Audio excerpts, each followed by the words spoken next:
আমি বাংলাদেশে ল্যান্ড করি, এয়ারপোর্ট থেকে বের হওয়ার পরে আমাকে ডিবি গ্রেফতার করে ফেলে। আপনাকেই গ্রেফতার করে? যখন ডিবি অফিসের মধ্যে আমার ওয়াইফকে ফোন দেয়, আমার ওয়াইফ স্ট্রেট বলে যে উনিকে আমরা চিনি না। কারণ আর কত সহ্য করবে, উনিকে আমরা চিনি না। তা আমি ওকে বললাম যে আমার বুকে ব্যথা করছে। সে ড্রাঙ্কস অবস্থায় বলে যে আমার বুকে চলে আসো। তা আমি তার বুকের মধ্যে গিয়ে কোনো লাভ হয় নাই আমার। আমি স্টোরিটা ভাইয়া আমার ফ্যামিলিও জানে না, যার কারণে আমি মেয়েটার প্রতি দুর্বলতা চলে আসে। এবং সে বলছিল যে বিবাহিত ছেলে মেয়েদের মধ্যে রিলেশনশিপ আর কি, এইরকম একটা রিলেশনশিপ হবে, তারপর ডাস্টবিনে ছুঁড়ে ফেলে দেবে। So you are bold enough to confess yourself. জেলখানার ভেতরে যদি 2 বছরে যদি একটা মানুষ আমার সাথে দেখা করতে না আসে, সেই মানুষগুলোর জন্য আমি আরজিকে বিয়ে শো ছেড়ে দেবো, আমার কিছুই যায় আসে না। দুনিয়ার সমস্ত ক্লান্তি নিয়ে একটা গল্প শুনতে বসছি এবং আমার ঘুম ছুটে গেছে।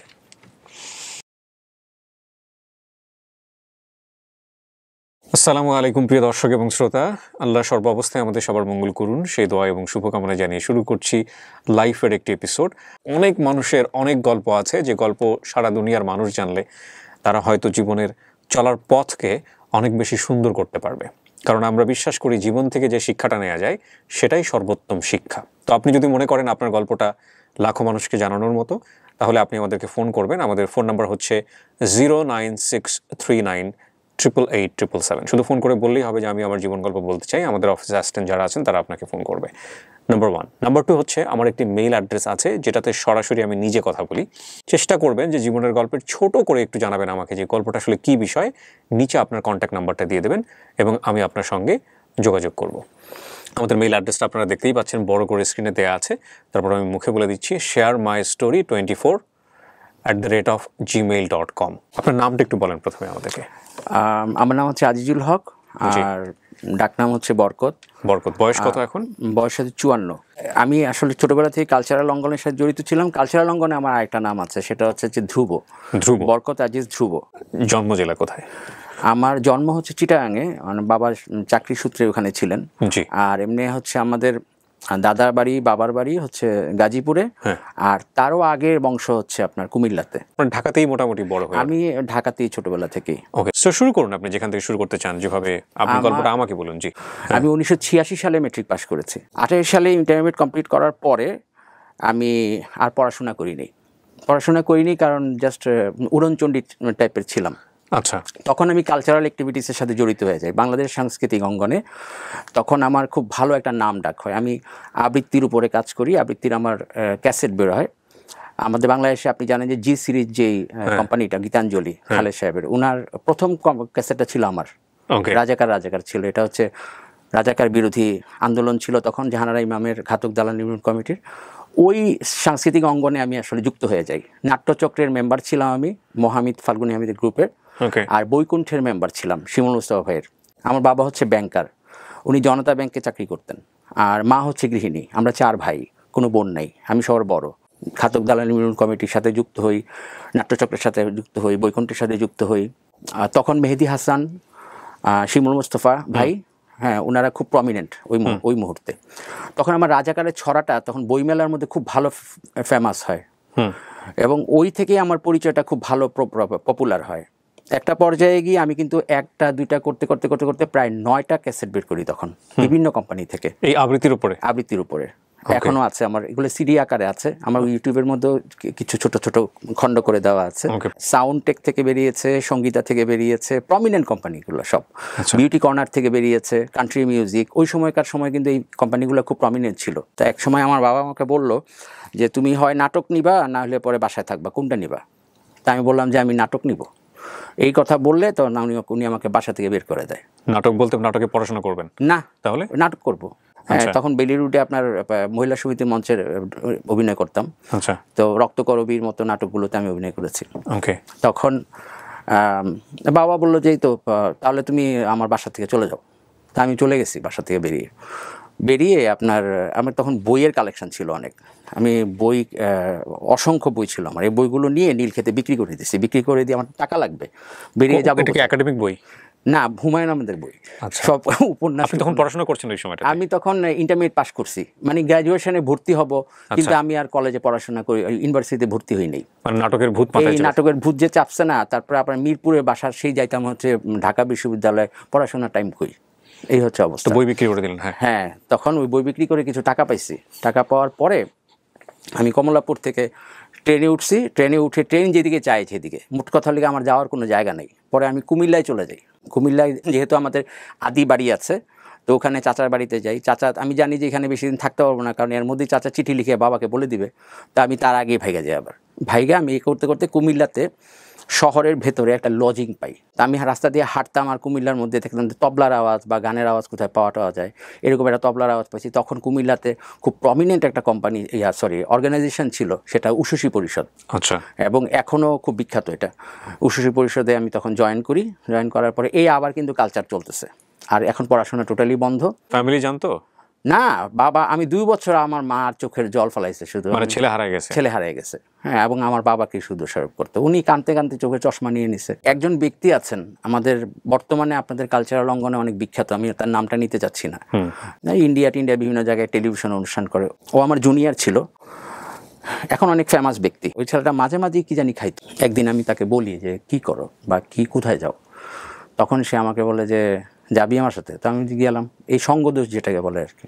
পরে ও আমাকে একটা বোতল ধরে, এর বোতল, এইটা তখন কিন্তু খুব জনপ্রিয় ছিল, আমি নামও জানতাম না এই জিনিসগুলোর। তো ও আমাকে জাস্ট সামান্য একটু দেয়, 4 ভাগের 1 ভাগ, যেটাকে আমরা কোয়ার্টার বলি। আমি খেয়ে তো অবস্থা খারাপ। আমি তখন রিক্সা থেকে নামতে গিয়ে আমার কাছে মনে হয়েছে যে মাটিটা উপরে উঠে গেছে, আমি না পা দিছি, পড়ে গেছি আছাড় খেয়ে। এই থেকে আমার ড্রাগের লাইফের যাত্রা শুরু। আপনার ভালো লাগলো বিষয়টা? এটা এই এডিকশানের মধ্যে যে আইটেমগুলো আছে, সেই আইটেমগুলোর মধ্যে এই আইটেমটা এমন একটা আইটেম, যে আইটেমটা আপনার ভালো লাগা সৃষ্টি করে, তারপরে আপনার ভিতরে একটা উদাসীনতা সৃষ্টি করে, আপনার ভিতরে একটা এক্সট্রা একটা চার্ম সৃষ্টি করে, আপনার বসে থাকতে ভাল লাগে, শুয়ে থাকতে, যেটাই করেন সেটাই ভাল লাগে। আপনার ওই সময় ফ্যামিলির সাথে যোগাযোগ নাই? না, কোনো যোগাযোগ নেই। তো যাই হোক, তখন তো বাঁধন হারা আমি। মানে লেখাপড়ার জন্য আফসোস হইতো না? আপনার ফ্রেন্ডরা সবাই লেখাপড়া করছে, আপনি শুধু কবিতার পেছনে ছুটছেন। না, সংগঠন করতেছি। এমন তো না যে প্রেমও করে জীবন এরকম হয়েছে? ভালো তো বাসতেন না ওই সময়? আপনার যখন কালচারাল অঙ্গনে যখন মানুষ অ্যাট্রাকশনে চলে আসে, তখন একটা প্রমিনেন্ট ভাব চলে আসে, বিখ্যাত হয়ে যাওয়ার একটা টেন্ডেন্সি চলে আসে। আমি তখন রেডিও প্রোগ্রাম করি, হ্যাঁ। আমি মরহুম ফজলে খুদা, যিনি সালাম সালাম হাজার সালাম গানের রচয়িতা, আমি কিন্তু উনার সংগঠন করতাম, শাপলা শালুকের আসর। তো উনি আমাকে সুযোগ দেয় রেডিওতে, আমি রেডিওতে অনুষ্ঠান করি। তো এবং পয়সা কি ওই লজিং থেকে যতটুকু আসে অতটুকুই? টাকা পয়সা? হ্যাঁ, টাকা পয়সা তো আসে না। টাকা পয়সা টিউশনই করি, 2টা টিউশনই করি, 2টা ছোটো ছোটো টিউশনই করি, 200-500 টাকা আসে, এনাফ আমার জন্যে। তারপরে হচ্ছে যে এগুলা নিয়ে চিন্তাও করি না। কিন্তু যখন এই যে জগতে আসলাম, তখন কিন্তু এটা টাকার ব্যাপার আসে। প্রথম দিকে কিন্তু ওই ছেলেটা আমাকে খুব ভালো হেল্প করতো।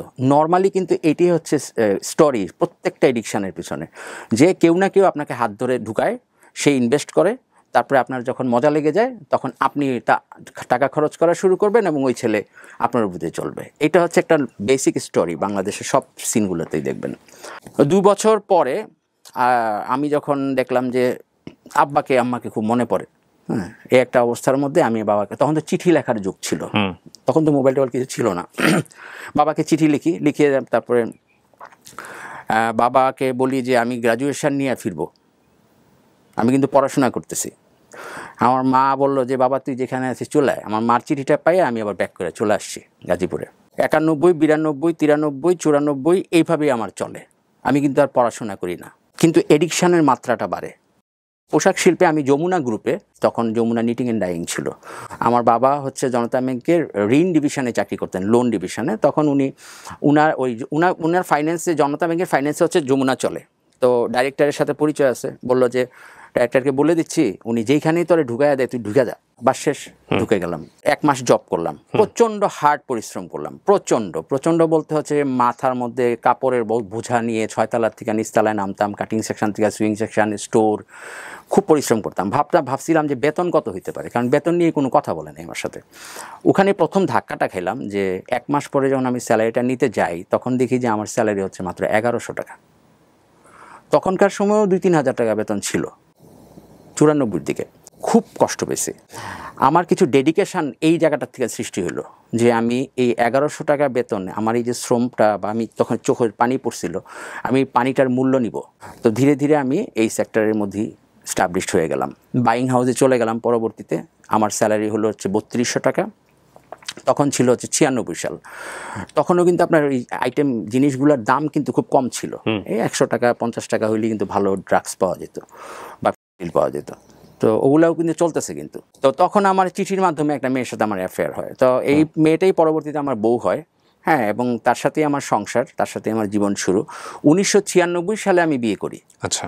আমার বউকে নিয়ে আমি রায়ের বাজারের একটা বাসার মধ্যে ভাড়া নিই, ছোট্ট একটা ফ্যামিলি বাসা। তখন কিন্তু আমি চরম ড্রাগ এডিক্টেড। উনি জানতো বিয়ের আগে? না, ও এমন একটা শহর থেকে আসা মেয়ে, রংপুর থেকে আসা মেয়ে। ও হচ্ছে একদম মফস্বলের একটা মেয়ে। মফস্বলের মেয়ে হিসাবে সে কিন্তু ঢাকা শহরে কিছুই চিনত না। তো আমি তাকে খুব সহজেই চিট করতে পারতাম। ওকে। গ্যাম্বলিংয়ের দিকে চলে গেছি। মতিঝিলে আপনার অনেকগুলো ক্লাব আছে তখন, মুক্তিযোদ্ধা, ওয়ান্ডার্স, এইসব ক্লাবগুলো। ওখানে কিন্তু আপনার 110 খেলা হতো, মানে বিভিন্ন ধরনের জুয়া খেলা হতো। একদিকে জুয়া, একদিকে ড্রাগ। তখন আমার লাইফ হচ্ছে এই। বিয়েও করেছেন? বিয়েও করেছে। আমার শ্বশুর আমাকে একদম পুরো ঘর ভর্তি ফার্নিচার দিয়েছে। বাবা আমার একমাত্র মেয়ে ছিল। বাসা নেওয়ার 6 দিনের মাথায় আমার ওয়াইফ যখন বাবার বাড়িতে যায়, আমি কি করছি, এর মধ্যে আমার টাকার দরকার। একদিক দিয়ে গ্যাম্বলিং, একদিক দিয়ে ক্লাবিং, আর একদিক দিয়ে হচ্ছে ড্রাগস। সো আমার তো এই বেতনের টাকা দিয়ে হয় না, তো আমার টাকা দরকার। আমি অসংখ্য মানুষের কাছে টাকা ধার করা শুরু করছি। ফ্যাক্টরিগুলোতে যেতাম, যে কাজ করতাম, বাইং হাউসের ব্যবসা তো আপনি জানেনই। আর তখন এই যেই বাইং হাউসটার কথা বলছি আমি, সেই বাইং হাউসটা এতটা পপুলার একটা বাইং হাউস ছিল যে বাংলাদেশে অনেক বড় বড় ফ্যাক্টরিগুলো আমাদের সাথে কাজ করতো, এবং তাদের ওনারদের সাথে আমার পরিচয় ছিল, এবং তাদের কাছ থেকে আমি টাকা নিতাম ধার, আচ্ছা। লোন। 4 দিনের মাথায় যখন আমার ওয়াইফ ব্যাক করে ঢাকায়, এসে দেখে যে ফার্নিচার একটাও নেই, সব বিক্রি করে ফেলছি। শুধু একটা খাট আর একটা আলনা ছিল, আর বাকি ফ্রিজ, যাবতীয় যা আছে, ওয়ার্ড্রোপ টুয়ার্ড্রোপ সব। বাড়িওয়ালা নামানোর সময় বলতেছে যেগুলো কই নিয়ে যাও, আমরা যেগুলো রং করবো। আমি টাকার জন্য তখন ক্রেজি হয়ে গেছিলাম, এবং এই হচ্ছে আমার প্রথম ধ্বংস লাইফের। ফার্নিচারগুলো সব বিক্রি করে ফেলে। আমার ওয়াইফ এসে তো কিছুই বুঝতে পারে না ঘটনা কী হয়েছে। এই সে আমি বলছি আমার এই সমস্যা হয়েছে, আমি বিক্রি করে ফেলছি, অসুস্থ হয়েছিলাম, এইসব ভুয়া ধানাই ফানাই কথাবার্তা। ড্রাগ এডিক্টারটা যা করে আর কি, সোজা কথা। খুব সুন্দর করে মিথ্যা বলে। ওদের সবচেয়ে বড় চারিত্রিক বৈশিষ্ট্য হচ্ছে যে ওরা খুব সহজেই মানুষের কাছে টাকা নিতে পারে। আমি আমার বড় চাচার কাছ থেকে টাকা নিয়ে গেছি। বড় চাচা জানে যে আমি নেশা করি, বড় চাচা জানে যে আমি নেশা করি, তারপরেও সে আমাকে টাকা দিয়ে দিছে। টাকাটা দেওয়ার পরই আমার বাবাকে বলছে যে ও তো আমার কাছে টাকা নিয়ে গেছে। আপনি দিলেন কেন? আমার ফ্যামিলি কিন্তু জেনে গেছে অলরেডি তখন। আরে আমি কি বুঝা দিচ্ছি নাকি? মানে উনি না বুঝার আগেই কিন্তু আমি টাকা নিয়ে নিছি। এইটা হচ্ছে ড্রাগ এডিক্টের সবচেয়ে বড় গুণ। আর মেরিটোরিয়াসরাই কিন্তু ড্রাগ এডিক্টেড হয়। ড্রাগ এডিক্টেড কিন্তু বোকাশোকা লোকরা হয় না। ড্রাগ এডিক্টেড হইতে হলে বহুত মেধা লাগে। আপনি যে স্পটটা থেকে জিনিস আনতে যাচ্ছেন, ওখানে পুলিশের ব্যাপার আছে। আপনি কীভাবে ওখান থেকে বাঁচাইয়া নিজেকে জিনিসগুলো নিয়ে আসবেন, এইগুলোর মধ্যে এক্সপার্ট হইতে হয় প্রচণ্ড রকম। আমার মাত্রাটা এত বেশি বেড়ে যায়, এবং একটা পর্যায়ে তো আমার ওয়াইফ জেনে যায়। জেনে গেলেও কিছু করার নেই। আমি নারায়ণ এখান থেকে জব ছেড়ে আমি তখন কিন্তু আপনাকে আমি কিছু ভিজিটিং কার্ড দিয়েছি, দেখবেন আমি কিন্তু ওখানে বড় বড় গ্রুপে কাজ করেছি। ডেকো গ্রুপ, নাসা গ্রুপ, এগুলো কিন্তু বিগ কোম্পানি বাংলাদেশের। এগুলাতে জব করি, নারায়ণগঞ্জে শোভন গ্রুপ। আমার অবস্থাটা এমন ছিল যে আমি এত মেরিটোরিয়াস একটা ছেলে ছিলাম, আমি একা 8টা ক্লায়েন্টের মধ্যে ধরেন ওই ফ্যাক্টরির প্রায় 6টা ক্লায়েন্ট আমি দেখতাম, মার্চেন্ডাইজার ছিলাম। এবং ওরা আমার উপর এতটা অসহায় ছিল, ওই ফ্যাক্টরির ওনার, যে আমাকে না পারে চাকরি থেকে ছাড়াই দিতে, না পারে চাকরিতে রাখতে। আর আমি কোনো ইনফরমেশান, কোনো বায়ারের ইনফরমেশান 3 জায়গায় ভাগ করে রাখতাম। একটা রাখতাম ব্রেনের ভিতরে, একটা রাখতাম ফাইলের ভিতরে, একটা রাখতাম কম্পিউটারের ভিতরে। তা আপনি আমার চাকরি থেকে ছাড়াইবেন কেমনে? আপনার কোনো ফাইলের প্রোডাকশনের স্ট্যাটাস জানতে হলে 3টারে জোড়া লাগাইতে হবে, আর এটা তো আপনার পক্ষে সম্ভব না। শেষ পর্যন্ত আমি কিন্তু ওই কেমিক্যাল চয়েসটা চেঞ্জ করে ফেলি। আমি তখন ব্রাউন সুগারে চলে আসি। এটা কেন হয়? মানে তখন মনে হয় কি, মানে ফিলিংসটা বাড়ানোর জন্য? এটারও একটা ব্যাপার আছে। আপনি যদি প্রশ্ন করেন যে আপনি ব্রাউন সুগারে গেলেন কীভাবে, হ্যাঁ, এটারও একটা ইন্টারেস্টিং স্টোরি আছে। আমি টাকা সেভ করার জন্য গেছি। তখন আমার 3টা লাগে, 3 বোতল লাগে। হ্যাঁ, টাকার পরিমাণ বেশি না, ধরেন 150 টাকা করে যদি ধরি, তাও কিন্তু আবার 450 টাকা হয়। তো এত টাকা তো আমার কাছে নেই প্রতিদিন। তো এখন এমন একটা অবস্থার মধ্যে আমার একটু কম দামের মধ্যে কিছু একটা জিনিস দরকার। তো আমার একটা ফ্রেন্ড এসে আমার বললো, যে পাউডার দিল, দিয়ে বললো যে এইটা ট্রাই করে দেখেন, এটার দাম মাত্র 100 টাকা। একবার নিলেই সারাদিন চলবে। তা আমি পরে দেখলাম যে হ্যাঁ আসলেই তো এইটা মনে করেন যে ওইটাতে তারও দ্বিগুণ কাজ করে, হ্যাঁ, উদ্দীপনা বাড়ায়। কিন্তু পৃথিবীর মধ্যে সবচেয়ে মারাত্মক, সবচেয়ে বিধ্বংসী নেশা, এখান থেকে কেউ ফিরে আসতে পারে না কোনোদিনও। তখন আপনার ওয়াইফ কি করছে?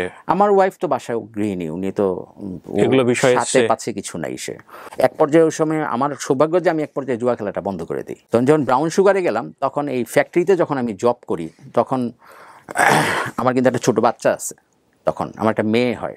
আমার 97-তে প্রথম ছেলে হয়, বাচ্চা হয় একটা। আমি তখন এত বেশি নেশাগ্রস্ত ছিলাম। হোলি ফ্যামিলি হাসপাতালে আমার ওয়াইফকে ভর্তি করে, শাশুড়ি ছিল আর আমার একটা ফ্রেন্ড ছিল সাথে। বাচ্চাটা জন্মের পরে কথা বলতে পারেনি। ও হচ্ছে আপনার কোনো একটা প্রবলেম ছিল আর কি, তার আইসিইউতে ছিল। আমাকে ডাক্তাররা ওষুধ দেয়, ওষুধের প্রেসক্রিপশান দেয়, গিয়ে বলছে ওষুধ নিয়ে আসেন তাড়াতাড়ি দুধ দিয়ে। তখন বাচ্চাটার বয়স 2 ঘন্টা মনে এরকম। আপনি জানেন যে হোলি ফ্যামিলির এই পাশে মগবাজার একটা বড় ফার্মেসি আছে, ওখানে যাওয়ার কথা আমার। তো যাইতে আসতে কতক্ষণ লাগে? 5 থেকে 10 মিনিট লাগবে। আমি কি করলাম জানেন ভাইয়া? আমি প্রেসক্রিপশানটা নিয়ে আমার মাথায় কাজ করলো যে আজকে রাত্রে তো এখানে থাকতে হবে হাসপাতালে, আমার তো তাহলে ওইটা খাইতে হবে। ওটা খাইলে তো আমি থাকতে পারবো, নাইলে তো থাকতে পারবো না। আমি ওই প্রেসক্রিপশন, আমার শাশুড়ি আমাকে টাকা দিল। তখন আমাদের খুব টানাটানি চলতেছে। টানাটানি মানে কি, আমার বেতনের টাকা আমি বউয়ের হাতে দিই না, বউ শ্বশুর বাড়ি থেকে টাকাই না চলে, এরকম হচ্ছে অবস্থা। সব টাকা নেশার পিছনে যায়। তো আমি ভাবলাম যে আমার তো হাসপাতালে রাতে থাকতে হবে, এখন আমার এটা খাইতে হবে। তা আমি কী করলাম জানেন? আমি সায়দাবাদের ওখানে ধলপুর সুইপার কলোনি, আমার যাতায়াত ছিল ধলপুর সুইপার কলোনি, তারপরে হচ্ছে গণকটলি সুইপার কলোনি, তারপরে বিএনপি বস্তি, যত আজে বাজে জায়গা আছে ওগুলো। আমি ওইখানে গেলাম। ওখানে গিয়ে চিন্তা করলাম যে আগে খাইয়া ফেলাই তাড়াতাড়ি, খাইয়া তারপরে ব্যাক করে আসার সময় ওষুধটা কিনে তারপর ব্যাক করব। ওইখানে যাওয়া এবং ওইখানে খাওয়া প্রায় 2-3 ঘন্টা সময় চলে যায়। পরে ওখানে খাইয়া টেয়া যখন আমি ব্যাক করছি, তখন থেকে আমার ছেলেটা মারা গেছে। আরে, এবং আমার আমি তাকে আর দেখতে পারিনি। তাকে আজিমপুর গোরস্থানে নিয়ে গেছে। আমি এসে দেখি 3-4 ঘন্টার মধ্যে আমার শাশুড়ি আর হচ্ছে আমার ফ্রেন্ডটাও ওকে ইয়েতে নিয়ে গেছে, গোরস্থানে নিয়ে গেছে। আমি আর ছেলেটার মুখ দেখতে পারি। মানে আপনি ইমার্জেন্সি ব্যাপারটা বোঝেন নাই? আমার তখন ওই বোঝার মতো কোনো মানসিকতা নেই। আমার হচ্ছে মাল খাওয়ার কথা, আমার হচ্ছে জিনিস খাওয়া দরকার। আমি খাইয়া তাড়াতাড়ি ব্যাক করে তো আমি আসতে কতক্ষণ আর সময় লাগবে? আপনি যদি জানতেনও জিনিসটা, আপনি যদি আমাকে বাধাও দিতেন, আমি কিন্তু আপনাকে কনভিন্স করতাম এইভাবেই যে আমি যাবো আর আসবো। আমার যাইতে আর আসতে কতক্ষণ সময় লাগবে? আসার সময়তে ডিসপেন্সারি থেকে বা ফার্মেসি থেকে ওষুধটা নিয়ে এসে আমি হাসপাতালে ঢুকে যাবো, আমি আর বেরোবো না, সারা রাত থাকবো এখানে। তো এই কারণেই কিন্তু আমি আর ওইটার ইমার্জেন্সিটা বুঝি নাই। বাচ্চাটা মারা গেল এবং তাকে আজিমপুর গোরস্থানে কবর দেওয়া হলো। আমি আর দেখতে পারলাম না তাকে। আমি দৌড়ে আজিমপুরে গেছিলাম, কিন্তু তখন ততক্ষণে কবর হয়ে গেছে। আমার শাশুড়ি সবাই আমাকে ঘৃণা করে, স্বাভাবিকভাবেই, বা হয়তো কিছু বলতে পারে না। যাই হোক, চলেন আমরা আবার সামনের দিকে যাই। আমি নারায়ণগঞ্জে একটা বড় ফ্যাক্টরিতে জব করি। তখন আমার তখন মেয়ে হয়েছে, কিন্তু নেশা কিন্তু আর ছাড়ি নেই। আমি ওই ফ্যাক্টরিটার মধ্যে এত বেশি পরিমাণ অগোছালো চলতাম যে আমার স্যালারি কিন্তু তখন অনেক ভালো, 40,000 টাকার উপরে মনে বেতন পাই তখনকার সময়, না মনে আরও বেশি, 60,000-এর মতো হবে। 98-99 সালের দিকের ঘটনা। দেখেন আমার অবস্থাটা এরকম ছিল যে ফ্যাক্টরির গোডাউনের ভিতরে কাপড় যেখানে রাখে ওখানে ভিতরে বসে বসে খাইতাম। এক পর্যায়ে জানাজানি হয়ে যায়। চেয়ারম্যান স্যার খুব আমাকে আদর করতো।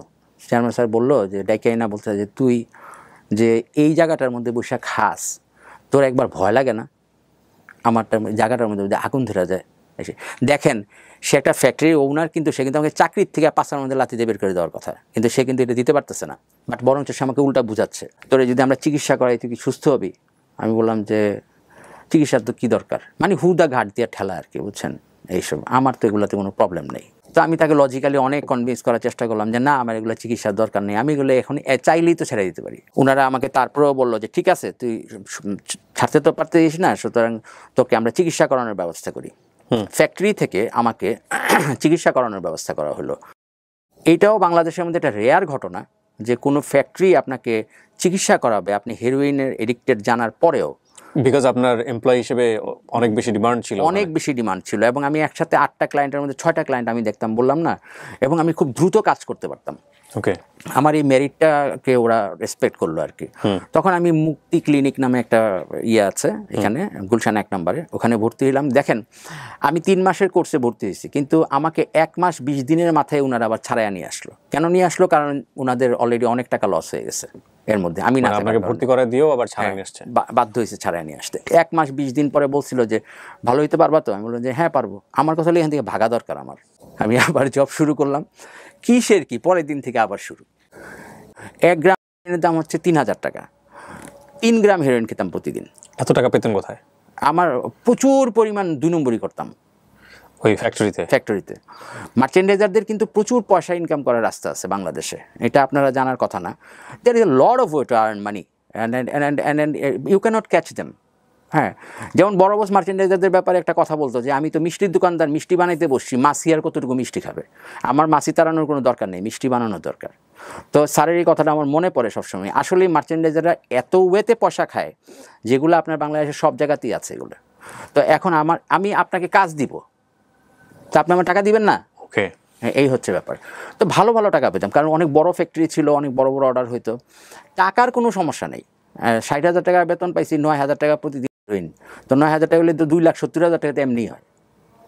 তো ওই অবস্থাটার মধ্যে লাস্টে যখন আমি পরের দিনই আবার চলে গেলাম এই লাইনে, তখন উনার ছেলে, বড় ছেলে আমাকে, উনি বিষয়টা উনি ইয়াং ছেলে ছিল, উনি বুঝতে পারছে বিষয়টা।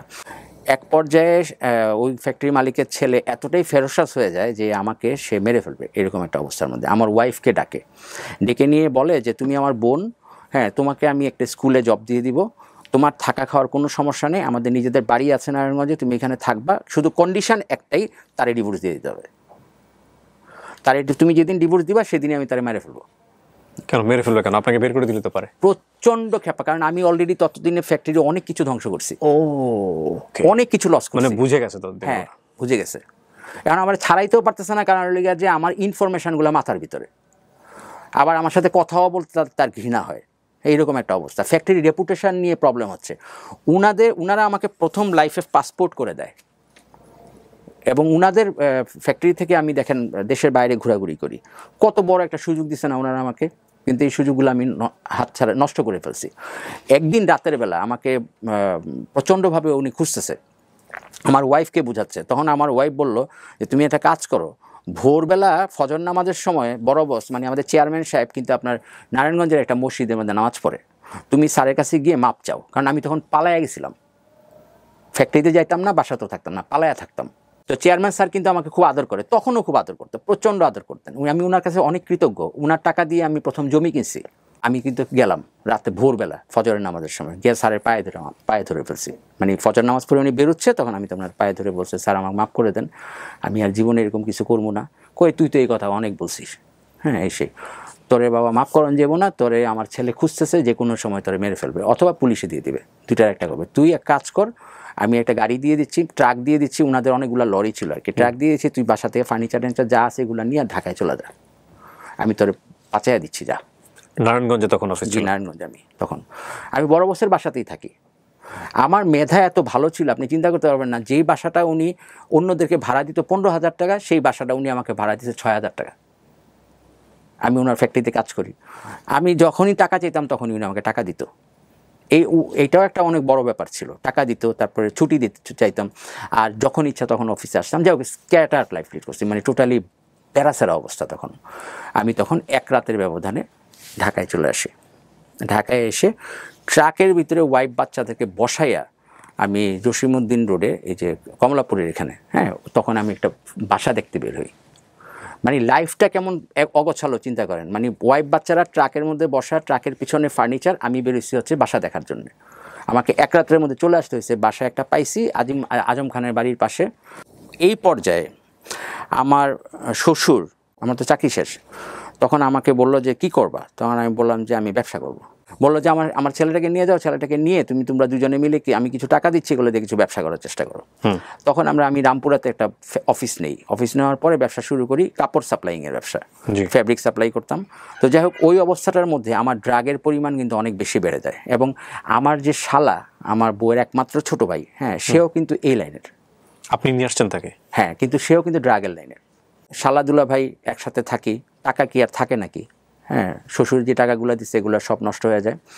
এক পর্যায়ে এমন একটা অবস্থা ছিল যে আমি 2-3 জন মানুষের কাছ থেকে কিছু টাকা অ্যাডভান্স নিয়েছিলাম মাল সাপ্লাই করবো এই কথা বলে।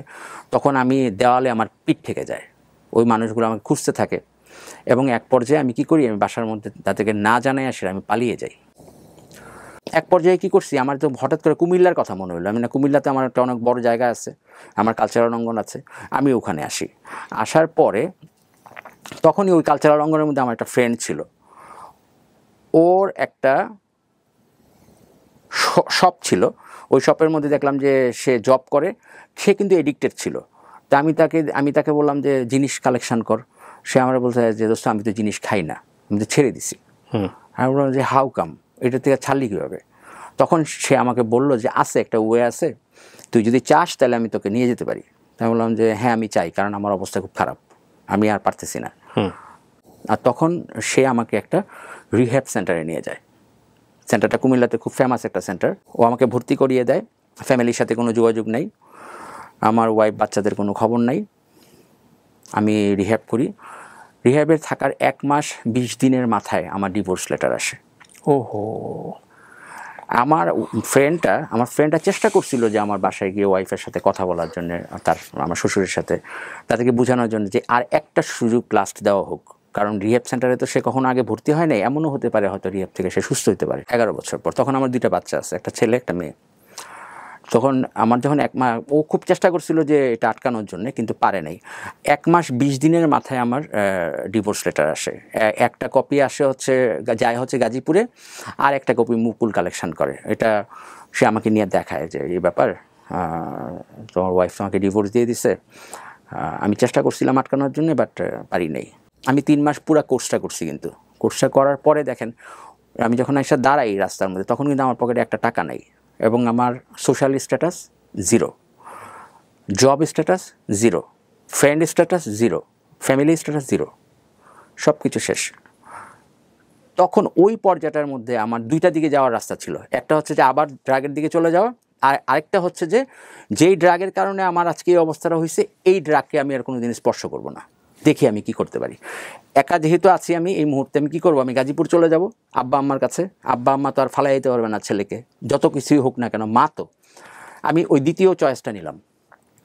আমার কুমিল্লা থেকে গাজীপুর আসার টাকাও ছিল না, ভাড়াও ছিল না। ওই রিহ্যাব সেন্টারের মধ্যে একটা ডিরেক্টর সাহেব আমাকে 200 টাকা না কত টাকা দিল, আমি চলে আসলাম। আবার কিছু করার চেষ্টা করি, এবং আমার ওয়াইফ কিন্তু টাইম টু টাইম খবর নেয়। আমি কিন্তু এটা জানি না, আমার ফ্রেন্ডের মধ্যে খবর নেয় ও কেমন আছে বা কী আসে বিষয়ে, ছাড়ছে কিনা আসলেই এরকম। এই ডিভোর্স দেওয়ার পরেও খবর নেয়। 1 বছর চলে যায় আমার। আমি তখন একটা বাইং হাউসে আবার ঢুকি। তখন আমার স্যালারি কত ছিল জানেন? মাত্র 25,000 টাকা। 1 বছর পরে আমার খুব চমৎকার একটা নাটকীয়তার মাধ্যমে আমার ওয়াইফ ফিরে আসে আমার কাছে। তখন আমি দেখছি আমার ওয়াইফ কী কষ্ট করছে এই 1 বছর। সে বাচ্চা পড়াইতো, টিউশন, সে তো জীবনে কোনোদিন জব টপ করে নাই কোনোদিন, কিন্তু পড়াশোনা করছে, মাস্টার্স ছিল ম্যানেজমেন্টে, অনার্স মাস্টার্স। সে আমার একটা ফ্রেন্ড ছিল, ওই ফ্রেন্ডের বাচ্চাকে পড়াইতো সে। এমন একটা ঘটনা হয়েছে যে একটা ঈদের সময় আমার মেয়েকে, ওই কাজের মেয়ের জামা পরে থাকে না, ওই জামাগুলো আমার মেয়েকে দিছে ওই ফ্যামিলিটা। সব কিছু কিন্তু আমার ড্রাগের কারণে, আমার কারণে। খুব, যাই হোক, আমরা আবার এক হই 1 বছর পরে। ড্রাগ ছেড়ে দেওয়ার পরে এটা হচ্ছে আমি মেসেজ দিতে চাই বাংলাদেশের মানুষদেরকে, যে একটা ছেলে ড্রাগস ছেড়ে দিলে, সে যদি ড্রাগ ছাড়া থাকতে পারে, একদিনও আপনি একটা হিস্টাসিন ট্যাবলেট পর্যন্ত খেতে পারবেন না। যাচ্ছে একটু বিয়ার খাই, না, আপনি পারবেন না। কারণ সোশ্যাল এডিক্ট যারা সামান্য খায় টায়, এরাই কিন্তু ছাড়তে পারে, কিন্তু আমরা কিন্তু ছাড়তে পারবো না, কখনোই পারবো না আমরা। একবার গেলেই কিন্তু আপনি ঘুরে আবার ওই জায়গাটাতে যাবেনই। এটা একটা অবধারিত সত্য, যার কারণে আমি সব কিছু ছেড়ে দিলাম। ছেড়ে দেওয়ার পরে 25,000 টাকা বেতন দিয়ে আমার সেকেন্ড লাইফ শুরু করলাম, এবং আমার ফ্যামিলিরা ফিরে আসলো। 2008 সালে আমার 2টা ছেলের সাথে পরিচয় হয় এই বাইং হাউসটা থেকে, যাদের সাথে আমি শেয়ার করি যে আমি যদি একটা ব্যবসা করতে পারি তাহলে মনে হয় ভালো হয়, আমি ক্লায়েন্ট কালেকশন করতে পারবো। তখন ওই ছেলে দুটার মধ্যে একটা ছেলে আমাকে বলে যে কত টাকা লাগবে আনুমানিক এটা বাইং হাউস সৃষ্টি করতে। তখন আমি বললাম যে এই কিন্তু ভাই আমার আপস শুরু, কীভাবে শুরু আর কি। তখন আমি বললাম যে আমার 10 লাখ টাকার মতো লাগে, আমার ওয়াইফের হাতে আমি 50,000 টাকা করে 6 মাসে 3 লাখ টাকা দিব বেতনের টাকা, তাহলে আমার ওয়াইফ শান্তিতে থাকবে। আমি 6 মাস পর্যন্ত কারোর সাথে কোনো ইয়ে করবো না, শুধুমাত্র ডেডিকেশনভাবে একটা বাইং হাউসটা চালানোর চেষ্টা করব। 3 লাখ টাকা বউয়ের হাতে দিব, আর 7 লাখ টাকা যেটা থাকবে সেটা দিয়ে আমরা একটা অফিস নিব এবং আমরা একটা বাইং হাউসে কিন্তু কোনো ইনভেস্টমেন্ট নাই, হ্যাঁ, কয়েকটা এয়ার কন্ডিশন আছে আর কিছু নাই কিন্তু, আর স্টাফদের স্যালারি আর কিছু নাই। গার্মেন্টসে কিন্তু অনেক ইনভেস্টমেন্ট। যাই হোক, আমি শুরু করলাম হচ্ছে HBM টেক্স হাউস, যেটার পেপারসগুলো আমি আপনাকে দিয়েছি, যে one of the most profitable buying house in Bangladesh. HBM Tex House Limited. এটার কাজ কি? বাইং হাউসের কাজটা কি আসলে? আমি জানি না, যে কারণে জিজ্ঞেস করছি। আচ্ছা, বাইং হাউসের কাজ হচ্ছে আপনি পোশাক শিল্পের সাথে জড়িত, আপনি দেখেন অনেকগুলো ওয়েব লিঙ্ক আছে এখানে, সবগুলোর মধ্যেই আপনার আমাদের HBM টেক্স হাউসের কথা লেখা আছে তখনকার সময়। এটা আপনি শুরু করলেন? আপনি ওনার? আমি ওনার, আর হচ্ছে ওই যে দুটা ছেলে ছিল, আমি হচ্ছে ম্যানেজিং ডিরেক্টর, আর দুজন হচ্ছে ডিরেক্টর, ওই দুইটা ফ্রেন্ড, এই আমরা তিনজন। HBM শব্দটা আমাদের তিনটা নামের প্রথম অক্ষর, অথবা আপনি আরেকটা নাম করতে পারেন হাই ব্র্যান্ড ম্যানুফ্যাকচারার, এই হচ্ছে HBM। ওকে, যাই হোক, এই আপনি বাইং হাউসের ব্যাপারটা জানতে চাচ্ছিলেন। বাইং হাউসের বিষয়টা হচ্ছে যে থার্ড পারসন, আপনি দেশের বাইরে থাকেন, আপনি ক্লায়েন্ট, আমি হচ্ছি ফ্যাক্টরি, হ্যাঁ, আমি পোশাক তৈরি করি। আপনি সরাসরি আমাকে অর্ডার দিতে পারেন না। কেন পারেন না? কারণ আপনি যদি আমাকে সরাসরি অর্ডার দেন, আমি 2 নম্বরই মাল ঢুকিয়ে দেওয়ার সম্ভাবনা আছে। কারণ আমার তৈরি পোশাকটা তো আমি চাইবো যে পুরাটা এক্সপোর্ট করে দেওয়ার জন্য, খারাপ মাল ভালো মাল মিলে হয়তো এক্সপোর্ট করে দিই। মিডলম্যান হিসেবে কাজ করে? একটা মিডলম্যান দরকার না, তখন এই মিডলম্যানটা হচ্ছে বায়ারের রিপ্রেজেন্টেটিভ থাকে। তো আপনি তখন ওই মিডলম্যানটার কাছে অর্ডার প্লেস করবেন, সে বলবেন যে তুমি আমার লোক, আমি তো প্রতি মাসে বাংলাদেশে আসতে পারবো না। সো আপনি প্রোডাক্টগুলো হচ্ছে গার্মেন্টস থেকে? এক্স্যাক্টলি, এইটাই হচ্ছে বাইং হাউসের ডাবল লাভ।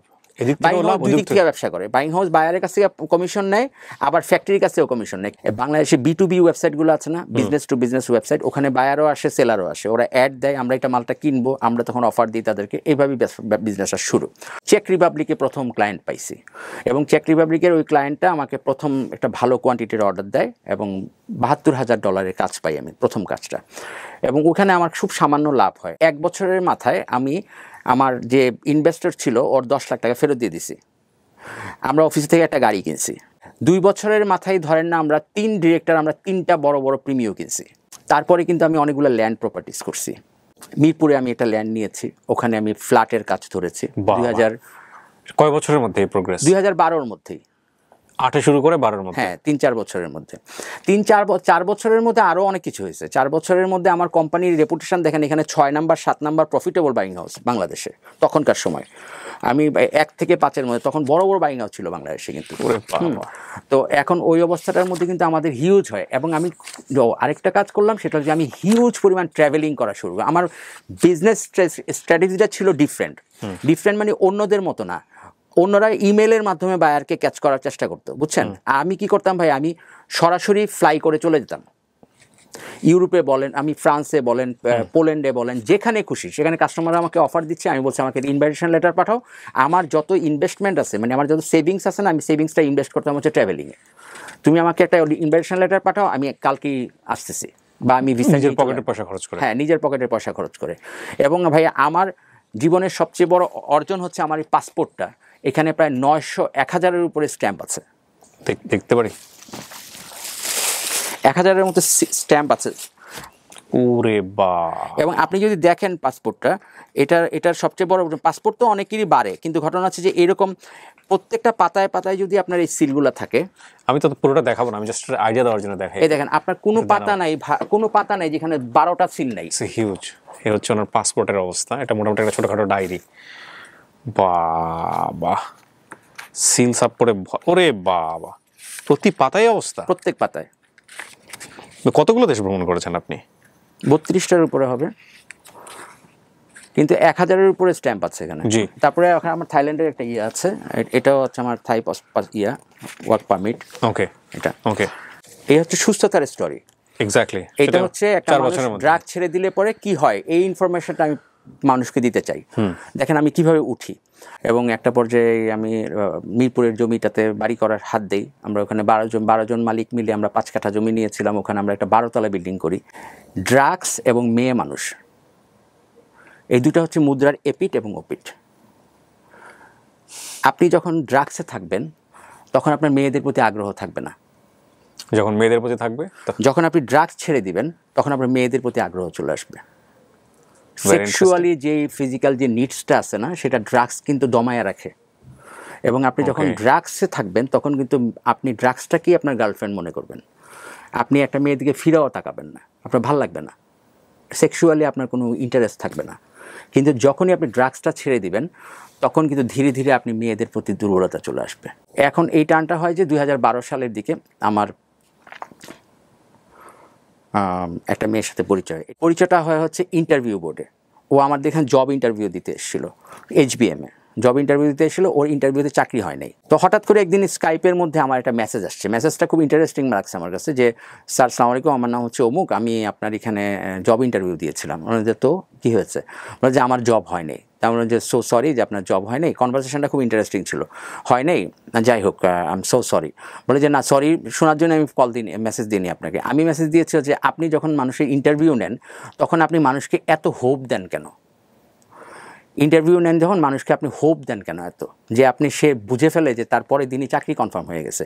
আপনি জানেন যে এই হোপটা দেওয়ার কারণে সে তার ফ্যামিলিতে ব্যাক করে মিষ্টি খাওয়ানো শুরু করে দেয়, কিন্তু পরে দেখেন যে সে তার চাকরি হয় না। আপনি কি সবার সাথে এরকম করেন? তাই আমি বললাম যে অ্যাকচুয়ালি হয়েছে কি, যে আমি যখন ইন্টারভিউ নেই তখন আমি তার ভেতরের জিনিসগুলোকে বের করার জন্য আমি ফ্রি হয়ে যাই। হ্যাঁ, আচ্ছা আপনি চাকরি পেলে কী করবেন, আপনার স্যালারি কত চাচ্ছেন, স্যালারি যদি এইরকম দেওয়া হয় তাহলে আপনি কী করবেন, এই যে কথাগুলো বলি তখন তারা নাকি খুব হোপ পাওয়া যায়। তা আমার কাছে ব্যাপারটা খুব মজা লাগছে, মনে হচ্ছে যে আমি একটা বাচ্চা মেয়ের সাথে কথা বলতেছি। এই কাজটা আপনি করবেন না। আমি বললাম যে আচ্ছা ঠিক আছে। আপনি যখন আমাকে ইন্টারভিউটা নিলেন, তারপরে যখন আমার জবটা হলো না, আমি তখন ডিসিশন নিয়েছিলাম যে আমি আপনার কোম্পানির চেয়ে ভালো একটা কোম্পানিতে চাকরি করে দেখাই দিব আপনাদের।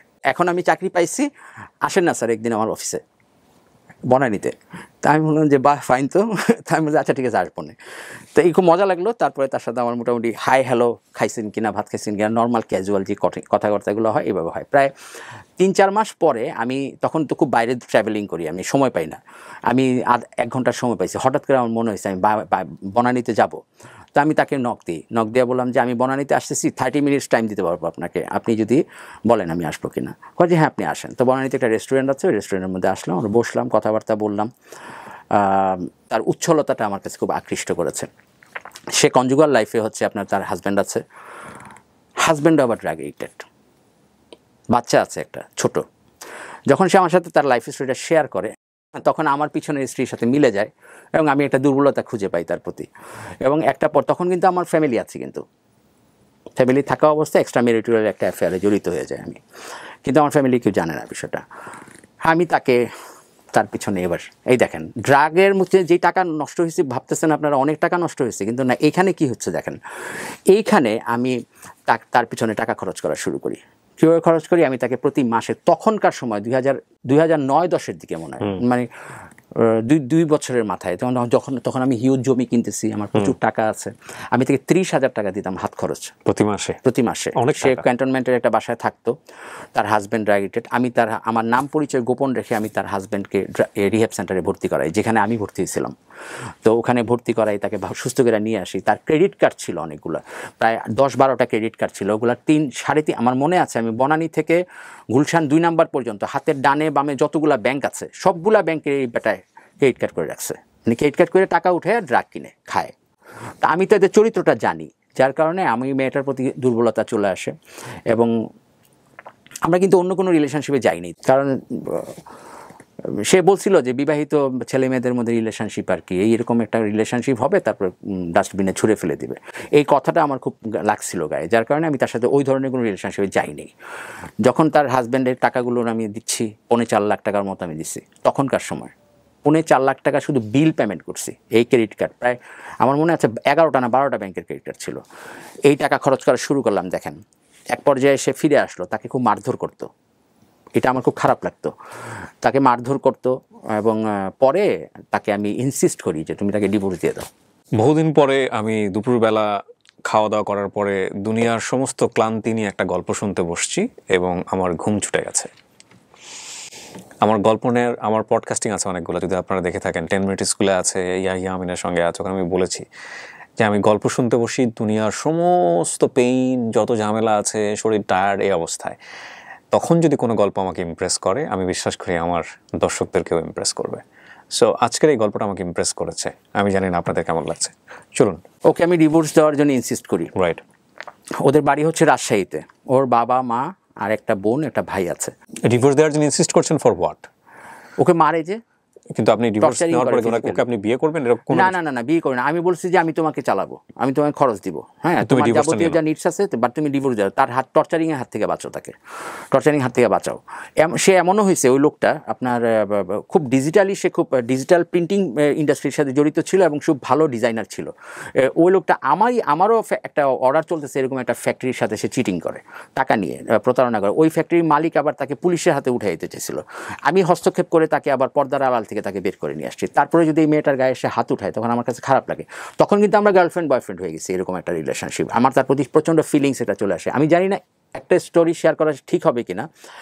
আমি যখন তার সাথে যাই 1 বছর পরে, তখন বিশ্বাস করবেন ভাইয়া, ওর যখন আপনার একটা ড্রেস যখন সে ওপেন করে, তখন তার পিঠের মধ্যে লাল লাল দাগ ছিল। এবং এইটা আমাকে এত বেশি হিট করে ব্রেইনে। একটা জিনিস মনে রাখবেন, তখন কিন্তু আমি সুস্থতার মধ্যে কিন্তু আমাদের সুস্থ ছেলেগুলা ড্রাগস থেকে ফিরে আসার পরে কিন্তু খুব সেন্সিটিভ হয়, প্রচণ্ড ইমোশনাল হয়। তো আমার এই ইমোশনটার কারণে তখন আমি তার সাথে কোনো রিলেশনে যেতে পারিনি। আমি আবার তার ড্রেসটা পরাইছি তাকে। এই যে পর্যায়টার মধ্যে তার যে মারের দাগগুলা দেখছি না, তখন আমার কাছে মনে হয়েছে দুঃসাল, টাকা তো খরচ করতেছি, ওরে তুমি ছেড়ে দাও, আমি দেখবো। বিয়ে শাদির ব্যাপার পরে চিন্তা করা যাবে। তোমার সাথে আমার বয়সের ডিফারেন্স কিন্তু অনেক বেশি। তখন তার বয়স হচ্ছে মাত্র 21 বছর বয়স, আর আমার তখন বয়স 34 বছর বয়স, এরকমই হবে। তো সে আমাকে কেনই বা বিয়ে করবে? তার লাইফটা তো আরও ভালো হতে পারে, তাই না? সো আমি তাকে বিয়ের ব্যাপারে কোনো প্রেশার দিইনি। ফার্স্ট জব হচ্ছে তুমি তাকে ডিভোর্স দাও, দেওয়ার পরে সে দিয়ে দিল, দেওয়ার পরে তোমার ফ্যামিলিকে নিয়ে আসো ঢাকায়। ওই ফ্যামিলিকে আমি উত্তরাতে 11 নম্বর সেক্টরে আমি তাকে একটা বাসা ভাড়া করে দিই। ডিভোর্স দিয়ে দিল সে? হ্যাঁ, ডিভোর্স দিয়ে বাবা মার সাথে চলে আসলো। দেখেন, আমি কিন্তু লাইফটাকে ইজি করে দিছি তাকে। এরপর তোমার শখ কি? এরপরে আমার শখ হচ্ছে যে আমি এইচএসসি পাস করছি, আমার খুব শখ আমি পড়াশোনা করব। উত্তরা আইয়ুবাট থেকে আমি তাকে আইয়ুবাটে ভর্তি করাই বিবিএ কমপ্লিট করানোর জন্য। তখন আমি ক্যাশ মনে হয় 4 লাখ টাকা দিই একসাথে, বিবিএ কমপ্লিটের সম্পূর্ণ খরচটা। দেখেন, আমি কিন্তু তাকে পিঠেটা পাখা গজায় দিছি, সে কিন্তু উড়া শুরু করছে, তাই না? আর আমার গার্লফ্রেন্ড, সবচেয়ে বড় কথা লাগে, আমার ভিতরে একটা ভাবই ছিল অন্যরকম। আমি তাকে নিয়ে ট্রাভেল করি, বিভিন্ন জায়গার মধ্যে ট্রাভেল করি। বাট আমি এতটাই মানে ট্র্যাক্টফুলি লাইফ লিড করতাম, সরি এতটাই কশাসলি লাইফ লিড করতাম যে আমার ফ্যামিলি এই বিষয়গুলো সম্পর্কে কিছুই জানতো না। তো এরপরে আসেন, একদম এটা শর্টকাট করে ফেলি। এই স্টোরিটা বলতে গেলে আমার খুব প্রবলেম হয়। আমি কিন্তু মেজর হার্ট অ্যাটাকের একজন পেশেন্ট। আমি কিন্তু এখন ওষুধের উপরে বেঁচে আছি। আমি আপনাকে একটা লাইন লিখেছিলাম না ইমেইলে, মনে আছে কিনা আপনার, যে I am going to die soon, তাই না? আপনি হাসছিলেন কিনা জানি না, যে আপনি ভাবছেন যে এটা হয়তো একটা স্টান্ট হতে পারে, বা এটা হয়তো আপনার শোতে আসার জন্য একটা প্রচুর লোক লেখে। হ্যাঁ, কিন্তু এইটা মেসেজ না, আমার কাছে এখানে আপনার কাছে রিপোর্ট আছে, এখানে দেখেন, দেখেছি আমি ওষুধের প্রেসক্রিপশন। আমার এখানে একটা ইকো টেস্ট রিপোর্ট আছে, ওখানে আমার হার্টবিট কিন্তু এই এইজের স্ট্যান্ডার্ড অনুযায়ী হওয়ার কথা হচ্ছে 54, কিন্তু এখানে আছে হচ্ছে 40। But I need to know, because আপনি যতটুকু পারেন বলেন। হ্যাঁ, কি হয়েছে? আচ্ছা, এখন আমি তার আসি। তো এই গল্পটা বলতে গেলে আমার একটু ফিজিক্যালি প্রবলেম হয়। হ্যাঁ, আমি একটু রেস্ট নিয়ে বলবো। এখন আচ্ছা, এর মধ্যে আমি আমার সেকেন্ড কোম্পানি করি, সেকেন্ড বাইং হাউস। এটা কি জানেন? সেটা হচ্ছে যে এটা হচ্ছে আমার লাইফের আরও বড় টার্ন। আমি এইচবিএমে কাজ করা অবস্থার মধ্যে আমার সাথে ওয়ার্ল্ডের 6th লার্জেস্ট একটা কোম্পানি আছে, আপনি নাম শুনেছেন, Fox TV, Fox news, Fox media, Fox movie, Fox animation, Fox sports, Fox live, Fox fashion. It's a very big company. ওদের সাথে আমার গার্মেন্টসের ব্যবসা নিয়ে কথাবার্তা হয়, পরিচয় হয় ওই অনলাইনের মাধ্যমে, B2B ওয়েবসাইটের মাধ্যমে। তখন তারা কিন্তু বাংলাদেশে তাদের ব্যবসা নাই, ব্যবসা করতে পারবে না, কারণ হচ্ছে তাদের একটা রেস্ট্রিকশান আছে। বাংলাদেশের সাথে কিছু কান্ট্রির রেস্ট্রিকশান আছে না, ওই কান্ট্রিগুলোর মধ্যে ওরা হচ্ছে একটা। তো ওরা আমাকে ইনভাইট করলো চায়নাতে যাওয়ার জন্য। চায়নাতে আমাদের ফার্স্ট মিটিংটা খুব আনসাকসেসফুল হয়।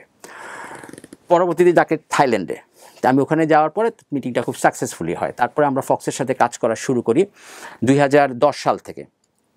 2010 সাল থেকে 2012 সাল পর্যন্ত আমি ফক্সের এইচবিএমের মাধ্যমে ফক্সের মাল এক্সপোর্ট করতাম বেশ বড় বড় quantity, 1 lakh piece, 8 lakh piece, 10 lakh piece.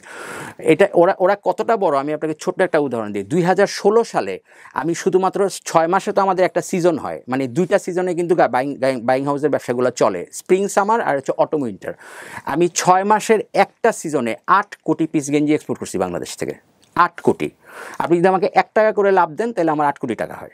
2 বছর ব্যবসা করার পরে ওরা আমাকে ব্যাংককের রাস্তার মধ্যে, এই দেখেন, এই কারণে আমার ব্যাংককের স্ট্যাম্প এত বেশি, কারণ হচ্ছে যে আমার থাইল্যান্ডে তখন ফ্রিকোয়েন্টলি যেতে হচ্ছে ফক্সের মিটিংয়ের কারণে। বাংলাদেশ থেকে গার্মেন্টসের মালিকগুলোকে নিয়ে যেতাম, আমি মিডিয়া হিসাবে কাজ করছি, আমাকে ওরা একটা পার্সেন্টেজ দিত। পরে ওরা থাইল্যান্ডের রাস্তার, ব্যাংককের রাস্তায় হাঁটতে হাঁটতে প্রায় রাতের বেলা আমাকে বলতো ফক্সের যে ওনার 2টা মেয়ে এবং বড় মেয়ের জামাই হচ্ছে আমার সাথে কাজ করে। ও বলতো যে আমাদের খুব শখ বাংলাদেশ একটা অফিস করার, আমার তো বিশ্বস্ত লোক দরকার একজন। তাই আমি বলতে, করো, অসুবিধা কি, আমি তোমাকে হেল্প করবো। তো বলতে ঠিক আছে তাহলে আমরা করি। আমরা হ্যাঁ, কয়েকটা একটা কন্ডিশন আছে। মানে কী কন্ডিশন দেখেন, চরিত্রটা কি কন্ডিশনটা হচ্ছে তোমাকে HBM ছেড়ে দিতে হবে। আমি বললাম যে তোমার কত, আমি হাসতে হাসতেই বলছি, তোমার কত বড় সাহস যে তুমি আমার কোম্পানি ছেড়ে দিতে বলতেছো। তারপরে তারা রাজি হয় না। 6 মাস পরে আবার ঘুরে এসে বলে যে ঠিক আছে আমরা রাজি আছি, তুমি HBMও থাকবা, আমাদের অফিসেও থাকবা, কিন্তু HBM যাইতে পারবা না, এতে HBM বসতে পারবা না, ঠিক আছে। আমি এই প্রস্তাবেতে রাজি হই এবং আমি আমার পার্টনারদিকে বুঝাই, কারণ পার্টনাররা খুব মাইন্ড করছিল আমার উপরে যে আমি বায়ার ছুটে নিয়ে যাচ্ছি, বুঝছেন না, একটা ব্যাপার স্যাপার আছে না এখানে, ব্যবসার তো ব্যাপার এটা। তা আমি তাদেরকে বোঝানোর চেষ্টা করলাম যে আমি যদি যাই তারপরেও ফক্স অফিস করবে এখানে, যদি না যাই তাও অন্য কাউকে দিয়ে অফিস করবে। গেলে বরং যেটা লাভ হবে সেটা হচ্ছে যে আমি ওখান থেকে যদি কিছু অর্ডার পাই, ওখান থেকে তোমাদেরকে কিছু দিলাম, হ্যাঁ, তোমাদেরকে একটা বুতামের অর্ডার দিলাম, বা গার্মেন্টসে তো ব্যবসার অভাব নাই, তাই না। এইভাবে তাদেরকে কনভিন্স করে আমি ফক্সের অফিসটা চালু করি, বাড়িধারা DOHS HBM অফিস হচ্ছে নিকুঞ্জতে। ফক্স আমাকে $1,20,000 ক্যাশ দেয় শুধু অফিসের ডেকোরেশন করার জন্য, 1 কোটি টাকা, স্ট্রেট 1 কোটি টাকা। আমি অফিসে ডেকোরেশন করি সেই রকমভাবে। চরিত্রটার ব্যাপারে মনে আছে আপনার, সে কী পরিমাণ পয়সা খেতাম, 2 নম্বরই কাকে বলে, কত প্রকার এবং কী কী সংজ্ঞা সহ উদাহরণ দিতে পারতাম আমি মার্চেন্ডাইজিং জগতে। এই লোকটার সাথে পরিচয় হওয়ার পরে আমাকে বলল যে মাই ফ্রেন্ড, আমরা একটা স্ট্র্যাটেজি আছে ব্যবসার মধ্যে। আমি অনেক কিছু শিখছি তাদের কাছ থেকে। 1 নাম্বার পয়েন্ট হচ্ছে my friend, try to be honest and don't tell lie. আমার তো এই 2টাতেই সমস্যা আছে, তাই না। তো এখন আমাদের যদি সেই কথা বলে, আমি বললাম যে আই এম সরি, আমি তো এই 2টাতেই প্রবলেম আছে আমার।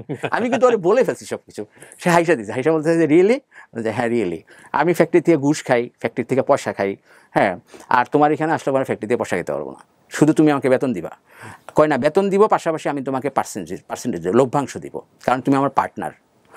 আমি $5,000 স্যালারি আমার তখন, 80 টাকা করে ডলার যদি হয় 4 লাখ টাকা হয়। কিন্তু এখানে কথা আছে, মাস শেষে 6 মাস পরে যখন হিসাব টান দেওয়া হবে এক্সপোর্ট ভলিউমের উপরে, তখন কিন্তু তারা টাকাটা আমার কাছ থেকে আবার রিটার্ন নিয়ে নেবে। কেন নিয়ে নেবে? কারণ আমি এখানে জব হোল্ডার না, আমি হচ্ছে ওদের পার্টনার। বাট $5,000 দিচ্ছে হচ্ছে আমার ফ্যামিলি সার্ভাইভ করানোর জন্য, আর কিছু না, প্রতি মাসে। এটা একটা রেমুনেশন হিসাবে। বাট 6 মাস পরে টোটাল অ্যামাউন্টে যে লাভটা হবে আমার, সেই টাকা থেকে কিন্তু $530,000 ওরা মাইনাস করে দিবে। আমার প্রথম প্রফিট মার্জিন ছিল 3%। তারপরে যখন ভলিউম বাড়ছে তখন হয়েছে 2%। 2%ই আমার হিউজ পরিমাণ টাকা চলে আসতো 6 মাসে। হ্যাঁ, $80,000 থেকে শুরু করে $1.5 লাখ, $2 লাখ পর্যন্ত আসতো। ফক্স নামে হয় এটা না? ফক্স বাংলাদেশ। ফক্স বাংলাদেশ, হ্যাঁ, ফক্স বাংলাদেশ। কিন্তু এবং এই অফিসটাতে কোনো লিমিটেড কোম্পানি হয় না, এটা প্রোপ্রাইটারশিপ কোম্পানি হয়, এবং আমি হচ্ছে একক মালিকানাধীন কোম্পানি। এটা প্রায় 38টা ছেলে ওখানে জব করে। কত সালে? আমাদের 1.5 কোটি টাকা শুধু বেতন আসে। কত সালে এটা? 2012 সালে। কোথায় হলো? এটার উপর একটা ভিডিও আছে ইউটিউবের মধ্যে। এখন এক্সিস্ট করে বাংলাদেশে? না, এখন আর নাই। আমি যেহেতু নাই, এখন আর নাই। ওকে। টাকা আসে হচ্ছে থাইল্যান্ডে, টাকা তো বাংলাদেশ ঢুকতে পারে না, ডলার হিসাবে আসে। ওখানে থাই বাত হিসাবে জমা হয়। তখন কিন্তু থাইল্যান্ডে আমার 3rd অফিস ওপেন হয়, ধ্রুব TH লিমিটেড, থাইল্যান্ডে। ওটা লিমিটেড কোম্পানি। আপনার ইন্টারে পড়া হয় নাই? গ্রাজুয়েশন কমপ্লিট করছি এর মধ্যে। না, ওই যে বিয়ে করার সময় বউ শর্ত দিছিল যে অ্যাট লিস্ট তোমাকে BSS পাস করতে হবে। না, কারণ হচ্ছে যে ম্যানেজমেন্টে অনার্স একটা মেয়ে, তাই না, বাবার কাছে কি বলবো, 1100 টাকা বেতন পায়, ইন্টারমিডিয়েট পাস, এটা কোনো একটা যোগ্যতা হলো। তাই বললাম তাও তো কথা। আমি ডেডিকেশন নিয়ে কিন্তু মনে করেন যে 2 মাসের মধ্যে বিয়ে পাস করে ফেলছি। বিয়ে পাস করে প্রাইভেট পরীক্ষা দিয়ে বিয়ে পাস করছি। জাস্ট যখন খবর আসে বিয়ে পাস করি, তাতেই আমার বিয়ে হয়ে যায়। আপনি থাইল্যান্ডের কথা বলছিলেন, থাইল্যান্ডে একটা অফিস। আমি একটা ধ্রুব TH নামে একটা অফিস করি। আমি তখন ইউরোপে ট্রাভেল করি, সুইজারল্যান্ডে। আমি জাস্ট এমনি মজা করার জন্য একদিন একটা গ্যামলিং করছি। মজা করার জন্য রেডিসন ওয়াটার গার্ডেন হোটেলে আমি এবার জুয়া খেলতে গেছিলাম। এই স্টোরিটা ভাইয়া আমার ফ্যামিলিও জানে না, আমার হাতে গোনা 2-1 মানুষ জানে, আমার অ্যাকাউন্টেন্ট সাহেব জানে। আমি ওখানে হেরে যেতে যেতে যেতে যেতে লাস্ট পর্যায়ে হঠাৎ করে আমি একটা দান মারছি, এবং সেটা এত বড় পরিমাণ ছিল, ওইটা ছিল প্রায় 46,000 ফ্রা, 46,000 সুইস ফ্রা। বাংলাদেশি টাকায় তখন 47 টাকা করে সুইস ফ্রা, আপনি হিসাব করেন প্রায় 20 লাখ টাকা 30 লাখ টাকার মতো হয়। এই টাকাটা যখন আমি পাওয়ার পরে আমার ফ্রেন্ড, সুইজারল্যান্ডের ফ্রেন্ড বলতেছিল যে এটা কী করবা। আমরা তখন রাস্তার মধ্যে হাঁটতেছিলাম, হঠাৎ করে আমাকে বলতে হয় যে কাজ করো, সুইস ব্যাংকে একটা অ্যাকাউন্ট করো। আমি ওরে বাবা, সুইস ব্যাংক, এটা তো মানে বাংলাদেশের জন্য অনেক বড় একটা বিষয় না, বাংলাদেশের মন্ত্রী মিনিস্টারদের টাকা থাকে এই ব্যাংকের মধ্যে, এই ব্যাংকের অনেক ব্যাপার স্যাপার আছে, হ্যাঁ, এটা চাইলেও ব্যাংকে অ্যাকাউন্ট করা যায় না। তখন আমি ইউবিএস এর সামনে দাঁড়ানো, অর্থাৎ ইউবিএস হচ্ছে সুইজারল্যান্ডের মাদার কনসার্ন। তো বললেন যে তা এখানে ঠিকানা লাগবে না, ঠিকানা লাগবে, অনেক কিছুই লাগবে, বলে যে ওগুলো সব আমি দিব, হ্যাঁ চলো অ্যাকাউন্ট করাই দিই তোমাকে। আমি সুইস ব্যাংকে একটা অ্যাকাউন্ট করি। এই বিদেশে আমার 2টা অ্যাকাউন্ট, একটা সুইস ব্যাংকে একটা অ্যাকাউন্ট আছে, থাইল্যান্ডে একটা অ্যাকাউন্ট আছে। ওখানে আমার ওই টাকাটা জমা আছে, ওই টাকাটা এখন ফুলে ফেপে ধরেন প্রায় হয়ে গেছে। এটা ডিপিএস করা ছিল, টাকাটা টাচ করা হয়নি, এটা ইনফরমেশান আপনার মাধ্যমে জানাইলাম। এগুলো হচ্ছে আমার সফলতার স্টোরি। তারপরে থাইল্যান্ডে চলে আসেন, তো সুইস ব্যাংকে আমার একটা অ্যাকাউন্ট আছে এই মুহূর্তে। আর থাইল্যান্ডে আমি ছোটো ছোটো 2টা অ্যাপার্টমেন্ট কিনি, কন্ডো টাইপের, 600 স্কোয়ার ফিটের, আপনার এই অফিসটার মতো এরকম। তো এই 2টা প্রপার্টিজ আমার আছে। 4 বছর আমরা প্রেম করছি একসাথে, 4 বছর একসাথে ছিলাম। আর যেহেতু মোবাইল নাম্বার রোমিং করা ছিল, ফ্যামিলি ধরতে পারতো না, তো আমি তার সাথে ওইভাবে ডেট করতাম।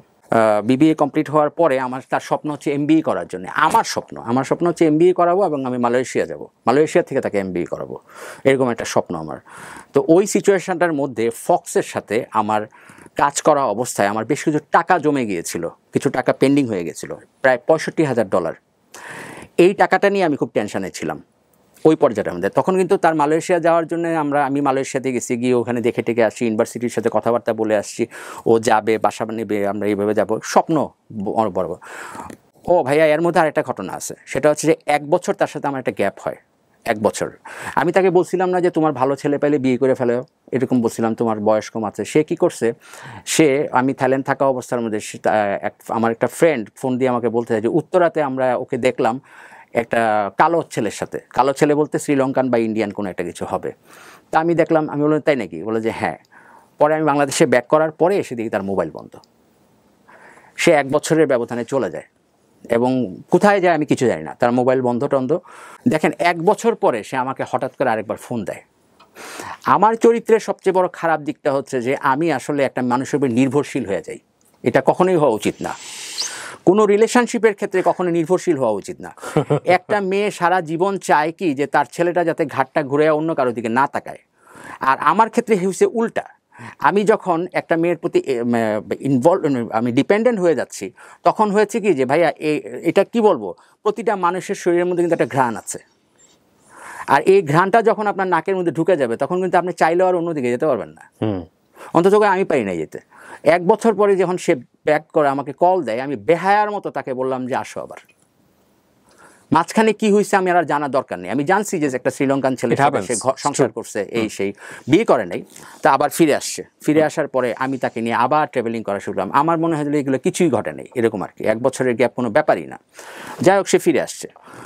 কমিটমেন্ট ছিল যে যদি কোনো দিনও কোনো পরিস্থিতি ক্রিয়েট হয় এরকম যে আমার সংসার ভেঙে গেছে বা এরকম, দেন আমরা বিয়ে করব, কোনো সমস্যা নেই।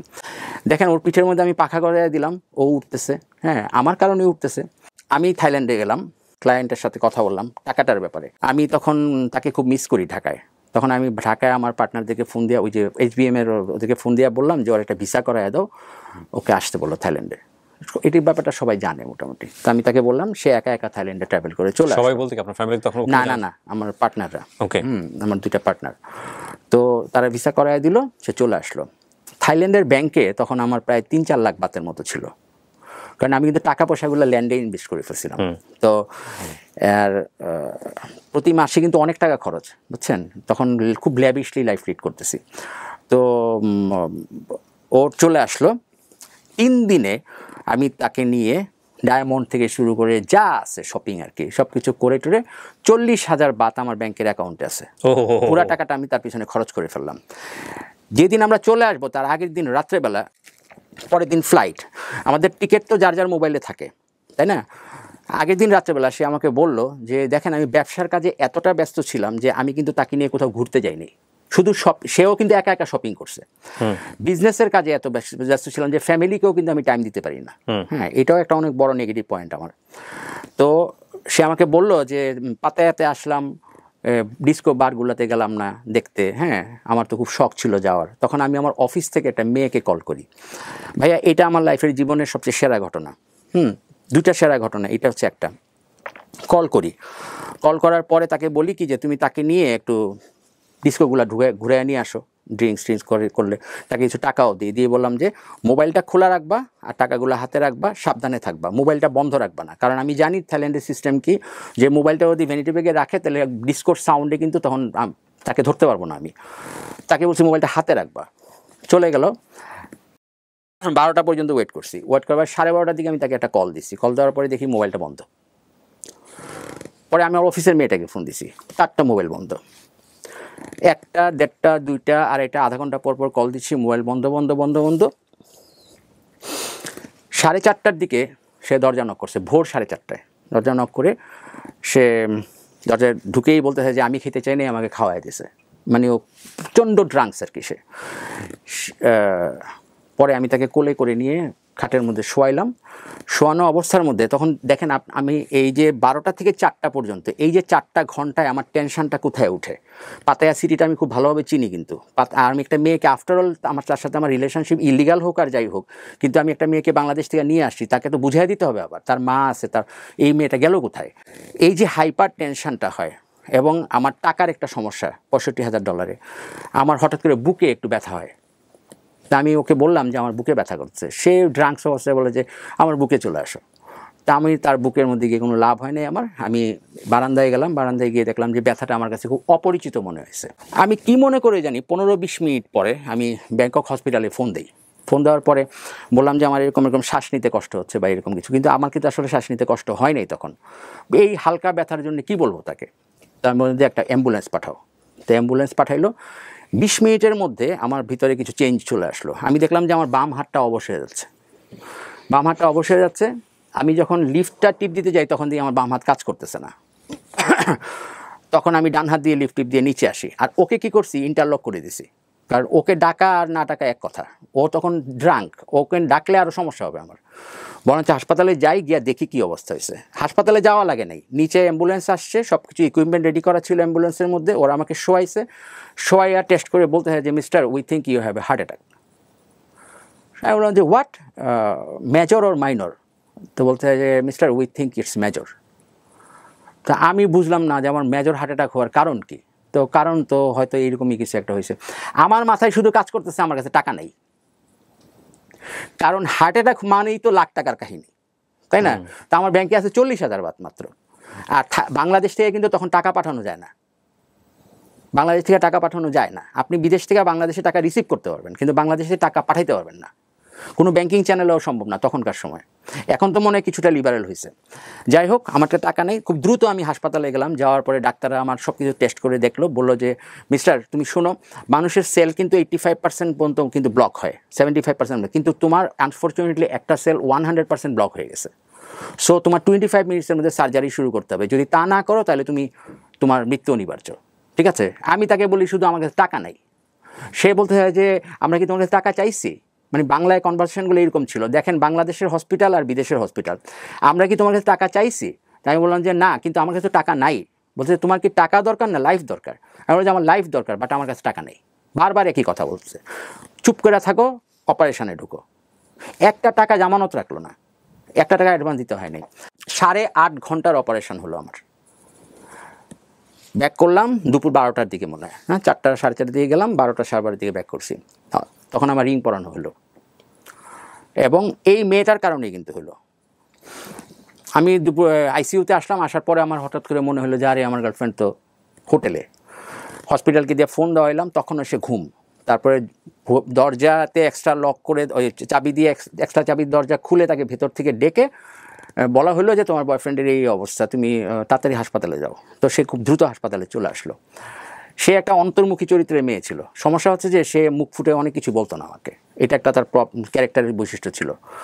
তো ডাক্তাররা আমাকে রিলিজ দিয়ে দিল। কেন রিলিজ দিল? যেহেতু আমার কাছে টাকা নেই।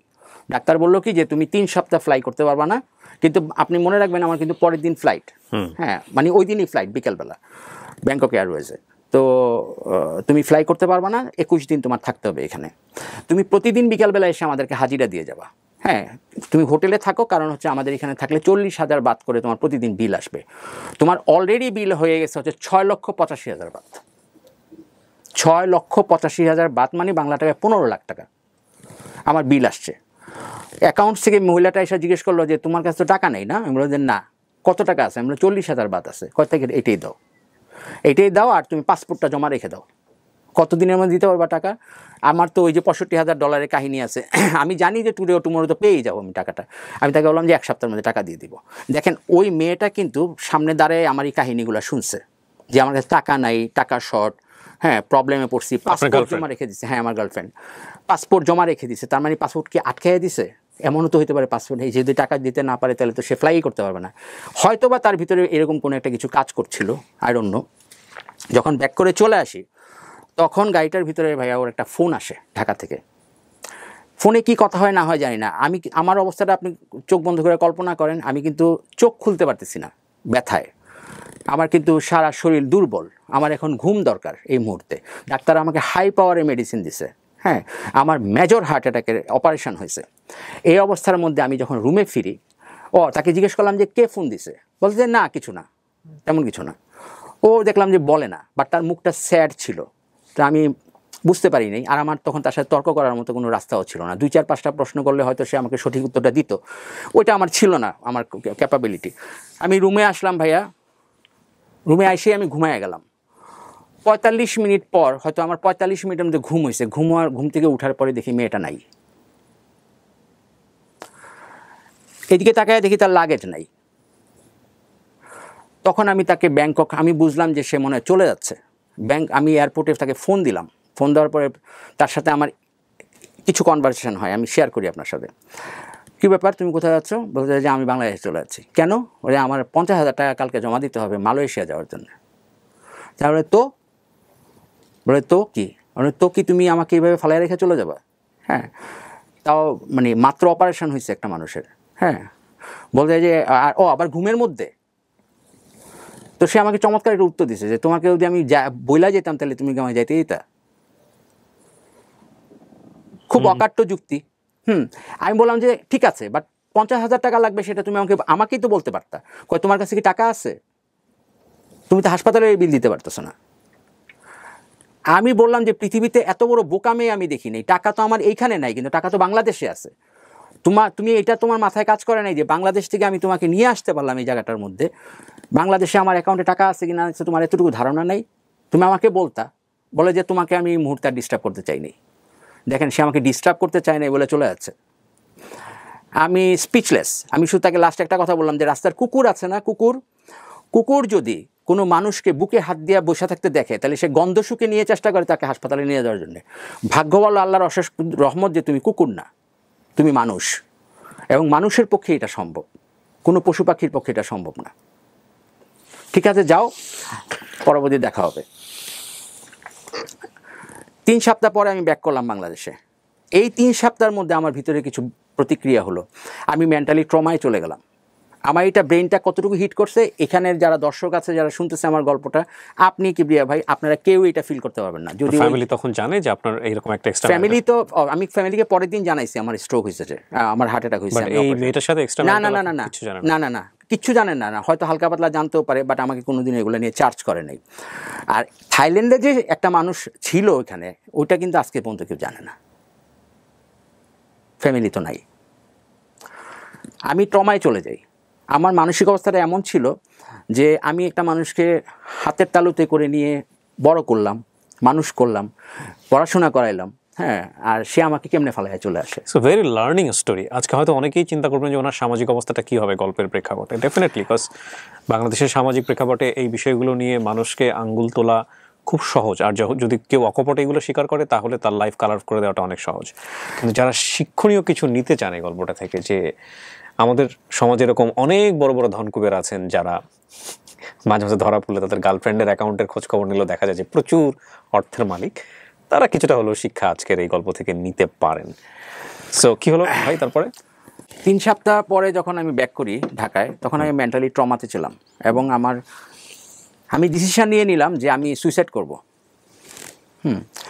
কথাটা শুনতে যদিও ফানি লাগে, কিন্তু ওই সিচুয়েশনটা আমার এরকম ছিল যে একটা মানুষ আমার কীভাবে ফালায় আসতে পারে, তাহলে আমি কার উপরে ভরসা করব? আমার ফ্যামিলি নিয়ে আমার কোনো টেনশন নেই, কিন্তু এই জিনিসটা আমাকে এতটা হিট করে যে আমি চিন্তা করছি যে আমি সুইসাইড করব এবং আমি ব্যবসা আর করবো না। আমি আইসা এয়ারপোর্টে নাইমা প্রথম যে কাজটা করলাম সেটা হচ্ছে আমি সিম কার্ডটা ফেলে দিছি মোবাইল থেকে খুলে। কেন? ব্যবসা করবো না, বাঁচার তো কোনো ইচ্ছা নেই। আপনার এত বড় সাম্রাজ্য বিজনেসের সেটাও ফেলে দিচ্ছেন? 8টা ক্লায়েন্ট। এবং সেই ক্লায়েন্ট মানে কি একেবারে ইন্টারন্যাশনাল লেভেলের, সুপ্রিম লেভেলের ক্লায়েন্ট যেটাকে বলে। আমি তো অনেক কিছু আনিনি গল্পে, অনেক কিছু হাইড করতে হয়েছে আমাকে। বিগেস্ট ক্লায়েন্ট যেটাকে বলে।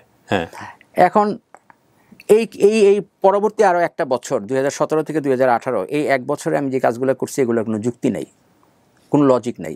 আপনি ওর সাথে মিট করেননি বাংলাদেশে না, আসার পরে? আমার সাথে আজকে দিন পর্যন্ত দেখা হয়নি।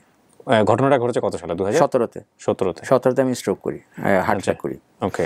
ওই 17-তে মার্চ মাসে সে আমাকে ফেলে চলে আসে। আমি কি করছি জানেন? ধ্বংস শুরু। 8টা ক্লায়েন্ট থেকে 6টা ক্লায়েন্ট নষ্ট হয়েছে। 1 বছর আমি অফিসে যাতায়াত করছি, বাসায় গেছি, একটা মানুষের সাথে কথা বলি নাই। এই বিষয়টা যদি আমি আপনাকে বলি, আমি জানি না, আমি 1 মিনিটে আপনাকে একটা গল্প বলি। সেটা হচ্ছে যে আমার একটা কাজিন আছে, ফুফাতো বোন। ও ওর মার সাথে ইন্টারভিউ দেওয়ার জন্য ঢাকাতে একটা ইউনিভার্সিটিতে আসে। ও কুমিল্লা থাকে।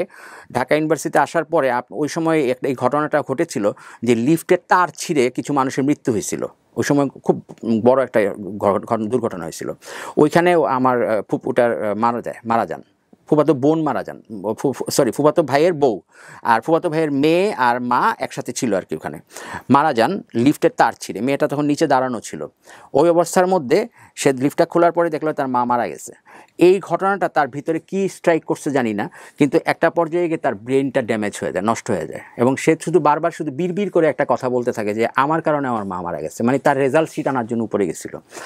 তো এরপরে কি হয়েছে জানেন? বড় বড় ডাক্তাররা চেক করার পরে দেখা গেছে যে এই মেয়েটার ব্রেন থেকে ছোট ছোট সেল থেকে রক্তক্ষরণ হচ্ছে। এখন আমার প্রশ্ন হচ্ছে কি ভাই, অ্যাক্সিডেন্ট তো তার মার হয়েছে, তো রক্তক্ষরণ তার হচ্ছে কেন?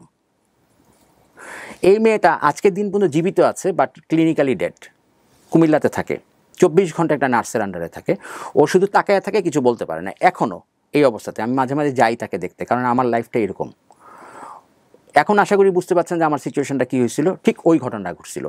আমি আমার 2টা বড় বড় গাড়ি বিক্রি করে ফেলছি। কেন বিক্রি করছি?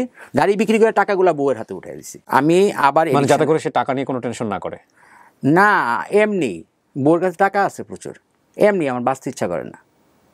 ওই সময়টা তো ওয়াইফের সাথে আপনি শেয়ার করতেন বিষয়গুলো, যে আমার লাইফে এরকম একটা ঘটনা ঘটে গেছে, নাকি আপনার কাছে মনে হচ্ছে যে না কিচ্ছু না, শেয়ার করতেন না? না, আমি তো কথাই বলতাম না কারোর সাথে। আমি আসতাম অফিসে, কাজ করতাম। ওই সময় কাজ করতাম না। ড্রাগ নিতেন আপনি আবার? হ্যাঁ, আমি আবার শুরু করছি।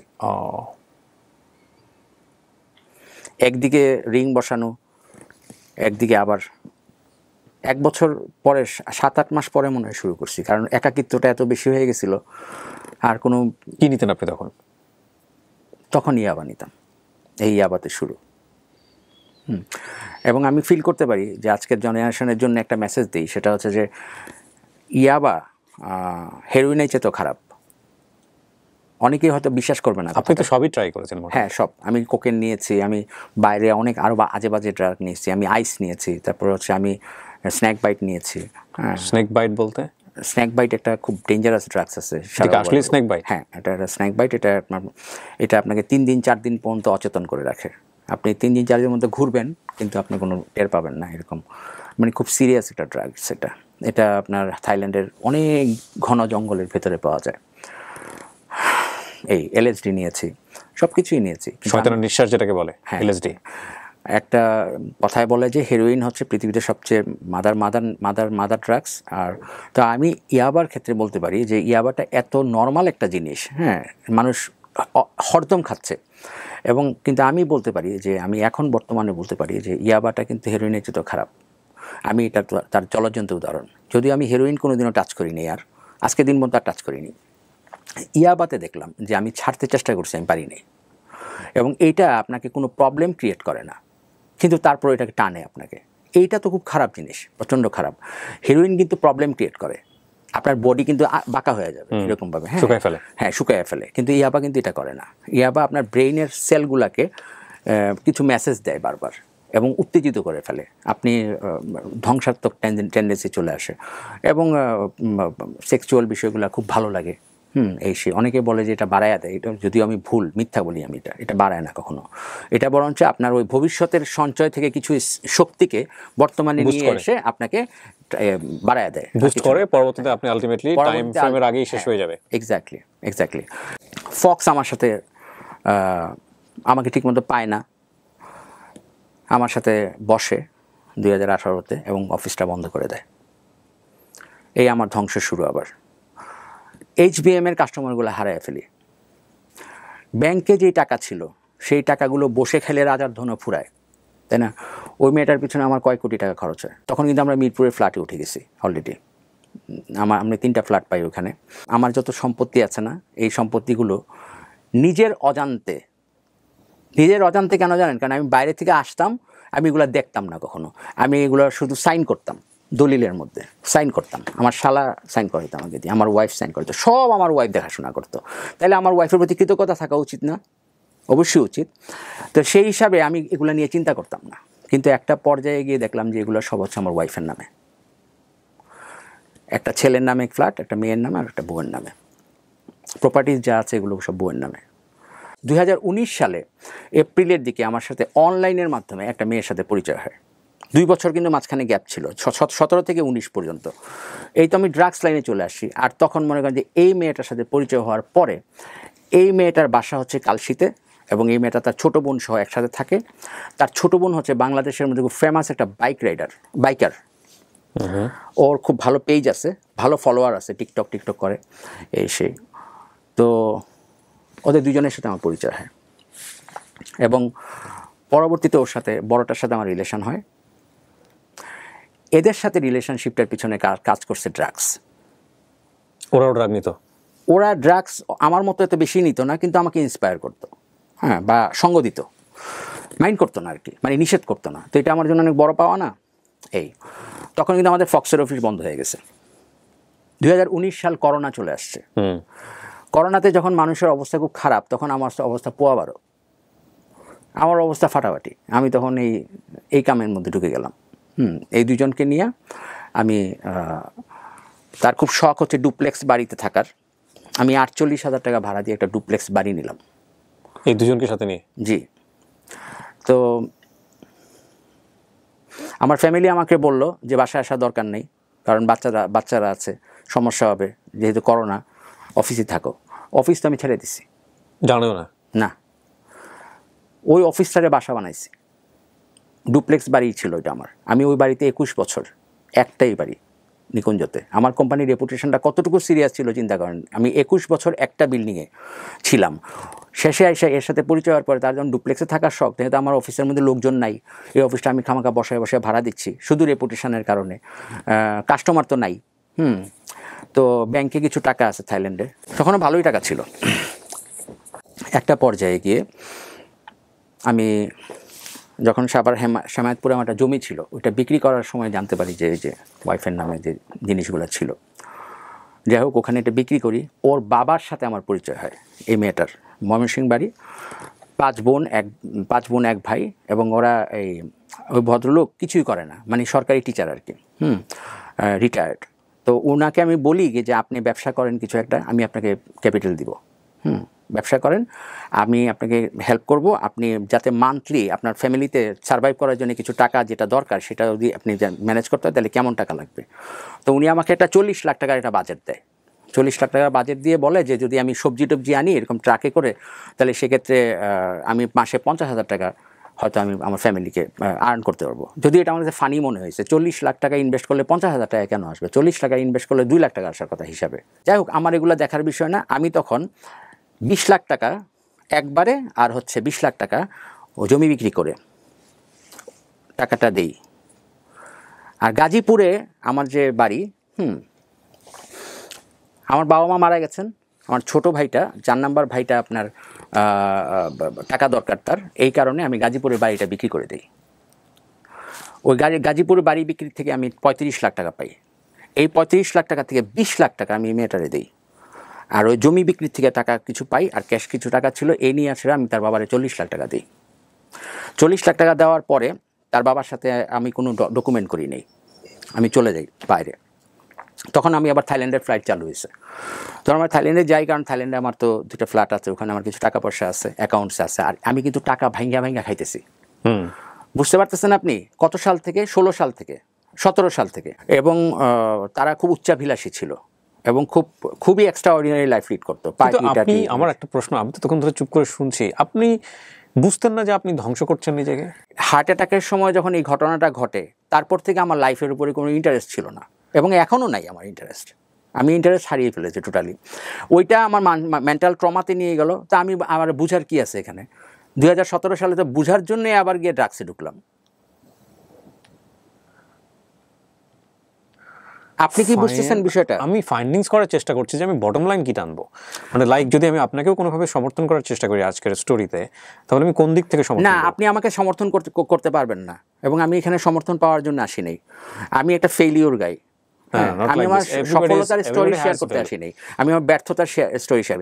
একটা জিনিস ভাইয়া জানেন, যখন একটা মানুষ তার নিজের সম্পর্কে বলতে যায়, সে কিন্তু নিজেকে সাপোর্ট করে বলে সবসময়। না, আপনি সেটা করছেন না। হ্যাঁ, আমি প্রথম থেকেই বলে নিচ্ছি যে আমি ফ্যামিলিতে সময় দিতে পারি নাই, আমার ফ্যামিলির প্রতি আমার কোনো রাগ নাই, আমার ফ্যামিলি আমার প্রতি যথেষ্ট আমাকে ফিডব্যাক দিয়েছে।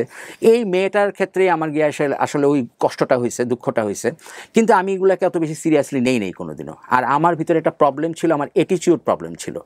আমি ডোন্ট কেয়ার একটা অ্যাটিটিউড ছিল আমার ভিতরে ইগোইস্টিক্যাল একটা পার্সোনালিটি, মানে মাল্টি কমপ্লেক্স পার্সোনালিটি বিরাজ করতো আমার ভিতরে। থাইল্যান্ডের কথা বলছিলেন আপনি? হ্যাঁ, আমি থাইল্যান্ডে যাই, তার বাবার সাথে বাবাকে টাকাগুলো দেওয়ার পরে বাংলাদেশে আসি। তো ওরা একটা ডুপ্লেক্স বাড়ি নিয়ে থাকে, ওখানে কি করে, মানে সিকিউরিটি আমাকে মাঝে মাঝে ইনফরমেশন দেয় যে এখানে লোকজন আসে, আমি ওই বেশিগুলো কিছু একটা কেয়ার করি না। এই মেয়েটাকে আমি 6 লক্ষ টাকা দিয়ে আমি একটা হোন্ডা নিয়ে দিই, তার ছোট বোনটাকে। দাম অনেক বেশি। কত সালে? 5,85,000 টাকা, 2019 সালে। অনেক দাম, ওইরকমই ছিল দাম। হ্যাঁ, 2019। সো এই মেয়েটাকে কিন্তু আমার সন্দেহ হতো, মেয়েটা চাল চলনটা একটু অন্য, কিন্তু যেটার সাথে আমার অ্যাফেয়ার ছিল ওর চাল চলন ভালো ছিল। হ্যাঁ, ও খুব কনজারভেটিভ। এটা কি 2 বোন? ওরা 2 বোন, আপন 2 বোন। হ্যাঁ, বড়জনের সাথে আপনার অ্যাফেয়ার? বড়জনের সাথে আমার অ্যাফেয়ার, ছোটটাকে আমি ছোট বোনের মতো স্নেহ করতাম, একই সাথে থাকতো ওরা। একটা পর্যায়ে আমি জানি যে এই মেয়েটা প্রস্টিটিউশন ব্যবসার সাথে জড়িত, মানে ছোট বোনটা চালায়। জি, এবং তার সমাজে খুব বড় বড় ব্যক্তিদের সাথে ভালো পরিচয় আছে, এবং সে খুব স্মার্ট এইসব ব্যাপারে। তো দেখেন, আমার তখন সন্দেহ হয় না যে ছোটটাও তাহলে বড়টাও তাহলে হয়তো এই লাইনে আছে। ওকে, ন্যাচারালি হওয়ার কথা, যেহেতু তার আগেও একসাথে ছিল কালশিতে, তো এখন আছে আমার বাসায়, বাট আমার কনফিউশন হয়। পরে আমি জানতে পারি হ্যাঁ, মূল লিডারটা হচ্ছে উনি, আপনার গার্লফ্রেন্ড। জি, এবং ওরা নর্মাল কোনো প্রস্টিটিউশনের সাথে জড়িত না, ওরা হচ্ছে বিভিন্ন রকম প্রবলেমের সাথে জড়িত, বিভিন্ন ধরনের নেগেটিভ অ্যাক্টিভিটিসের সাথে জড়িত। যখন আমি এগুলো আমি থাইল্যান্ডে বসেই বিভিন্ন সোর্সের মাধ্যমে জানি, চ্যাটিংয়ের মাধ্যমে জানি, অনেকের কাছ থেকে। আমি থাইল্যান্ড থেকে বাংলাদেশে ব্যাক করে, হঠাৎ করে আমি একদিন থাইল্যান্ড থেকে বাংলাদেশে ব্যাক করে ওদেরকে না জানাই আমি ওদের গ্রামের বাড়ি যাই, ময়মনসিংহ। আমার তখন 40 লাখ টাকা আটকাইতে হবে, আমার কাছে মনে হয়েছে এরকম। তো ওদের বিষয়টা জেনে গেছি, ওরা কিন্তু জানে না তখন। তো ওর বাবার সাথে আমি গিয়ে বসি, পান দোকানগুলো আছে না, যে কোনো বাসার সামনে থাকে, যে তো থানার পিছনে, হালুয়াঘাট থানার পিছনে তাদের বাসা, ওই দোকানগুলোর সাথে বসে বসে আমি দোকানদারের সাথে গল্প করে তার বাবার সম্পর্কে কিছু তথ্য জানতে চাই। দোকানে এক বাক্যে বলে যে এর বাবা তো হচ্ছে গ্যাম্বলার, জুয়ারি। হ্যাঁ, শুধু জুয়ারি না, সে ময়মনসিংহ থেকে ঢাকা আইসা ক্লাবের মধ্যে বসে বসে জুয়া খেলে, এবং সে একটা শিক্ষক। আমার সম্মানের জায়গাটা ছিল এই জায়গাটাতে, সে তার রিটায়ারমেন্টের টাকাগুলো সব নষ্ট করছে, তার মানে তো আমারটিও শেষ। আমি ব্যাক করলাম, তার বাসায় গেলাম, যাওয়ার পরে আমি আঙ্কেলরে বললাম যে এই ব্যাপার, আমাকে একটু হিসাব তুলে দেন। তো এই হিসাব নিয়ে ধানাই ফানাই শুরু করলো। আমি তখন বললাম যে আপনি তো টাকা নষ্ট করে ফেলছেন, আপনি এই কাজ করেন, সুতরাং আমার টাকাগুলো এখন আপনি ফেরত দেন, আর ফেরত যদি না দিতে পারেন তাহলে আপনি আমাকে ডকুমেন্ট দেন, দলিল দেন, বা কোনো একটা কিছু দেন, আমার কথা হলে আমি কিছু একটা আদায় করবো। তখন বললাম যে আপনার মেয়ে দুটাকে খবর দেন, ঢাকা থেকে আসতে বলেন, আসছে রাত্রেবেলা। ওখানে বসে আমি তার ঘাড়ের মধ্যে পাড়া দিয়া আমি তার ব্যাংক অ্যাকাউন্ট ছিল একটা মেঘনা ব্যাংকে, মেঘনা ব্যাংকের আমি 17টা চেক নেই, 17 লাখ টাকা, আর থাকে হচ্ছে 23 লাখ টাকা, 23 লাখ টাকা ডকুমেন্ট করি, একটা দলিল করি, করার পরে আমার কাছে ডকুমেন্ট হলো। আমি এখন প্ল্যান হচ্ছে আমি মামলা করব তাদের বিরুদ্ধে। আমি এগুলা করাতে তার সাথে তো আমার রিলেশনশিপ নষ্ট হয়ে যায়। সে আমাকে বলে, তোমার এত বড় সাহস, তুমি আমার বাবা বাসায় আসছো, আইসা আমাকে এখানে থ্রেট দিতেছো, আমাকে জানাও নাই তুমি, এই সেই। আমি বললাম যে চোরের মার বড় গলা আর কি, যা হয়, বুঝছেন। তা আমি বললাম যে ঠিক আছে, বাই বাই, শেষ। তুমি এবার ঢাকায় ব্যাক করো বা কী করো আমি জানি না, আমি আবার মানে বাসাতেই যাইনি, আমি ওখান থেকে আমি আবার, আমার কিন্তু 1 বছরের মাল্টিপল আছে, হ্যাঁ। তা আমি থাইল্যান্ডে আবার চলে যাই। যাওয়ার পরে 2022 সালের এপ্রিল মাসের 22 তারিখে আমি ওখানে কিন্তু প্ল্যান করি আমি মামলা করব, মানে বাংলাদেশে মামলা করব, ডকুমেন্টগুলো ওখানে রেডি। তখন ওখানে বসে বসে আমি ফেসবুকের মধ্যে কিছু পোস্টিং দেই ওদের সম্পর্কে এবং ওদেরকে আমি থ্রেড দিই মানে বুঝেনি তো মাথা তখন কেমন থাকে ভাই, একে তো মাল খাই, হ্যাঁ, তার মধ্যে আবার এই অবস্থা টাকা পয়সার, তো বলি যে দেখে নেবো, এই সে বলি। আচ্ছা, 2022 সালের 22শে এপ্রিল আমি বাংলাদেশে ল্যান্ড করি। এয়ারপোর্ট থেকে বের হওয়ার পরে আমাকে ডিবি গ্রেফতার করে ফেলে। আপনাকেই গ্রেফতার করে? ডিবি গ্রেফতার করে, বলে যে এই ব্যাপার, এই নামটা চিনেন আপনি? আমি বললাম যে হ্যাঁ চিনি। ওরা যে উনি আপনার বিরুদ্ধে একটা মামলা করেছে। আপনার গার্লফ্রেন্ড? হ্যাঁ, মানে ওরা উল্টা মামলা করে ফেলছে ডিজিটাল নিরাপত্তা আইনে। আপনি এগুলো পোস্ট করছেন এই কারণে? জি, সাইবার ট্রাইব্যুনালে, বাটারা থানাতে, এবং মামলাটা পরে ডিবিতে হ্যান্ডওভার করা হয়েছে। ডিবি আমাকে ধরে ফেলছে, আমাকে জেলে পাঠিয়ে দিল। আপনার ফ্যামিলির সাথে সম্পর্ক কি ওই সময়টাতে? যখন ডিবি অফিসের মধ্যে আমার ওয়াইফকে ফোন দেয়, আমার ওয়াইফ স্ট্রেট বলে যে উনিকে আমরা চিনি না। কারণ আর কত সহ্য করবে, উনিকে আমরা চিনি না। আমার মেয়ে তখন খুব ভালো স্টুডেন্ট, থেকে সে খুবই ভালো রেজাল্ট করেছে। আমার মেয়ে আমাকে বলে যে না, ওনার সাথে আমরা কথা বলবো না, ডিবিকে বলে।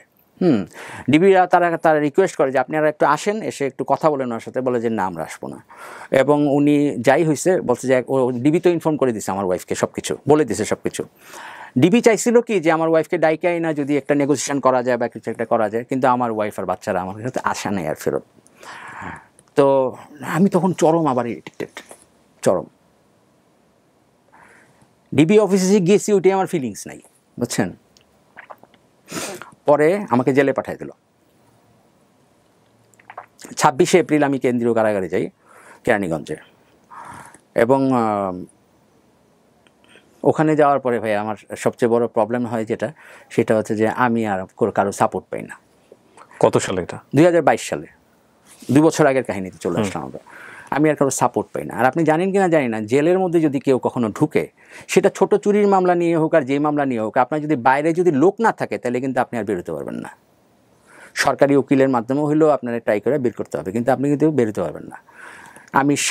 আমি কিন্তু মোবাইল নাম্বার সব ভুলে যাই। আমি তো আর বুঝতে পারিনি যে আমি জেলে যাব, আর নাম্বার আমার মুখস্থ নেই, আমার ওয়াইফের নাম্বারই মুখস্থ নেই। এখন আমি 7 মাস জেলে থাকার পরে একটা লোকের মাধ্যমে আমি আমার নিকুঞ্জ অফিসে যে দারোয়ানটা আছে, ওই দারোয়ানের, নিকুঞ্জের বাসার ওই দারোয়ানের নাম্বারটা ও আমাকে দেওয়ার পরে আমি ওই দারোয়ানকে ফোন দিয়ে আমার ওয়াইফের নাম্বার কালেকশন করার পরে এই 7 মাস পর্যন্ত আমি একা জেলে থাকি। জেলে থাকার পরে ওয়াইফকে ফোন দেই, প্রতি সপ্তাহে 1 দিন করে ফোন দেওয়া যায় ওখানে।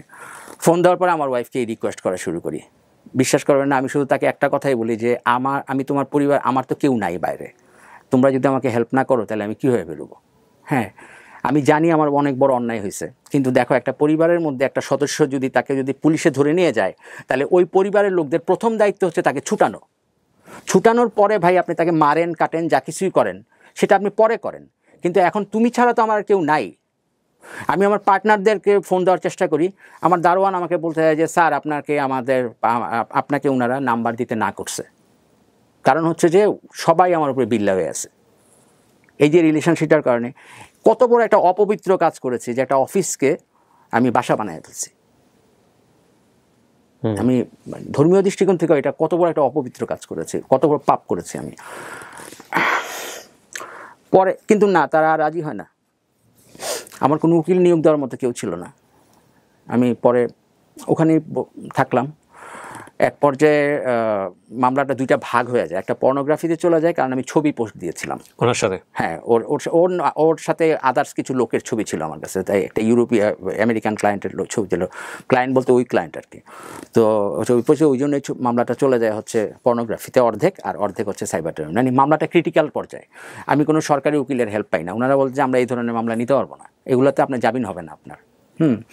বাস হইল না। আর এদিক দিয়ে কী করছি, ওরা প্রত্যেকটা ডেটে কোর্টের মধ্যে আইসা মনে করেন 3জন 4জন করে উকিল দাঁড় করায়, যাতে আপনি বের হতে না পারেন, যাতে আমি বের হতে না পারি, এবং আমাকে যাতে হাইয়েস্ট সাজা দেওয়া হয়। ঠিক আছে, আমার কোনো লয়ার নাই, মামলাটা একতরফা চলতে থাকে। 1 বছর 1.5 বছর পরে এই মামলার রায় হয়। এর মধ্যে আমি পর্নোগ্রাফি মামলাটা জামিন পাই। একজন ভদ্রলোক ভেতরে ছিল, উনি বেরিয়ে গিয়ে একটা লয়ার দিয়েছিল আমাকে, ওই লয়ারটা পর্নোগ্রাফি মামলাটা জামিন নিতে পারছে, কারণ পর্নোগ্রাফি মামলাটা জামিন অলরেডি 1.5 বছর হয়ে গেছে, আর কত। তো ওই 1.5 বছর পরে আমি পর্নোগ্রাফি মামলাটা জামিন পাই, কিন্তু তাতে আমি কোনো লাভ হয় না, আমি বেরোতে পারি না, কারণ যেহেতু আমার সাইবার ক্রাইমের মামলাটার রায় হয় নাই। মামলাটা একতরফা চলার পরে সাইবার ট্রাইব্যুনালের মামলাটা রায় হয় আমার একটা ধারাতে 2 বছর আর একটা ধারাতে 1 বছর, মানে হাইয়েস্ট সাজা যেটা 3 বছর সাজা হয় আমার। তবে একটা সুবিধা ছিল যে 3 বছর সাজা, কিন্তু দুইটাই সাজা একত্রে চলবে। এটা বলাতে আমার সাজার ইয়ে দাঁড়ায়, পরিবৃত্তি দাঁড়ায় হচ্ছে আপনার 2 বছর, একটা 2 বছর, একটা 1 বছর। আমার তখন কিন্তু 1.5 বছর চলতেছে, আর 6 মাস। 6 মাস। 26শে এপ্রিল 2024 কাটায় 2 বছর পরে আমি এই জেলখানা থেকে বের হই। তোমার সাজাপ্রাপ্ত, সাজা খেটে তারপরে একদম ফুল সাজা খেটে, মাঝখানে বেরোতে পারেননি না। এপ্রিল, এটা জুন, জুলাই, আগস্ট, 3 মাস, মাত্র 3 মাস আগে আপনি বের হয়েছেন। আচ্ছা, এরপরে আরেক 2 লাইনে শুনেন কি হলো না, কোনো সমস্যা নেই। তো ভিতরে মামলা থাকা অবস্থার মধ্যে কয়েকজন লোকের সাথে আমার পরিচয় হয়, তারা আমাকে কমিটমেন্ট দেয় যে ঠিক আছে, তোমার সাজা শেষ হওয়ার পরে বের হলে আমরা তোমাকে একটা ব্যবস্থা করে দিব কোনো কিছু। তো আমি আর চাই নাই যে আমি আমার পিছনের লাইফের কারোর সাথে যোগাযোগ করব। ওই 2 বছরে কিন্তু আমি অসুস্থ হই, এই যে আমার হার্টের সমস্যা, আমার ওষুধ নাই। এই কারণে আমার এই প্রবলেমটা হয়েছে। 2 বছরে আমি তেমন কোনো ওষুধ পাইনি, মেডিসিন সাপোর্ট যা পাইছি এগুলো নগণ্য।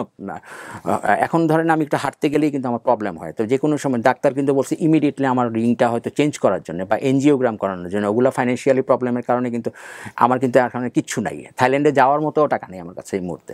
আমার ফ্লাইট দুটো আছে আপনার এখনো? হ্যাঁ, পাসপোর্ট এক্সপায়ার হয়েছে। ফ্ল্যাট আছে ওখানে? হ্যাঁ, ওই 2টা আছে, ছোট 2টা আছে, ডুপ্লেক্স 2টা আছে, আর সুইস ব্যাংকের টাকাটা আছে, ওই সেই গ্যাম্বলিং এর টাকাটা। হ্যাঁ, এইটাই আমার সম্পদ, আর কিছু নাই। আর এখানে যেখানে যা আছে সব হচ্ছে বউ বাচ্চাদের নামে। এখন শুনেন না, বের হয়ে আসার পরে কি হয়েছে, আমার জেল গেটের মধ্যে একটা লোক রিসিভ করার পরে একটা লোক বলছিল যে একটা ফ্যাক্টরি আছে, তার সুতার ফ্যাক্টরি, ওখানে একটা রুম দিবে থাকার জন্য।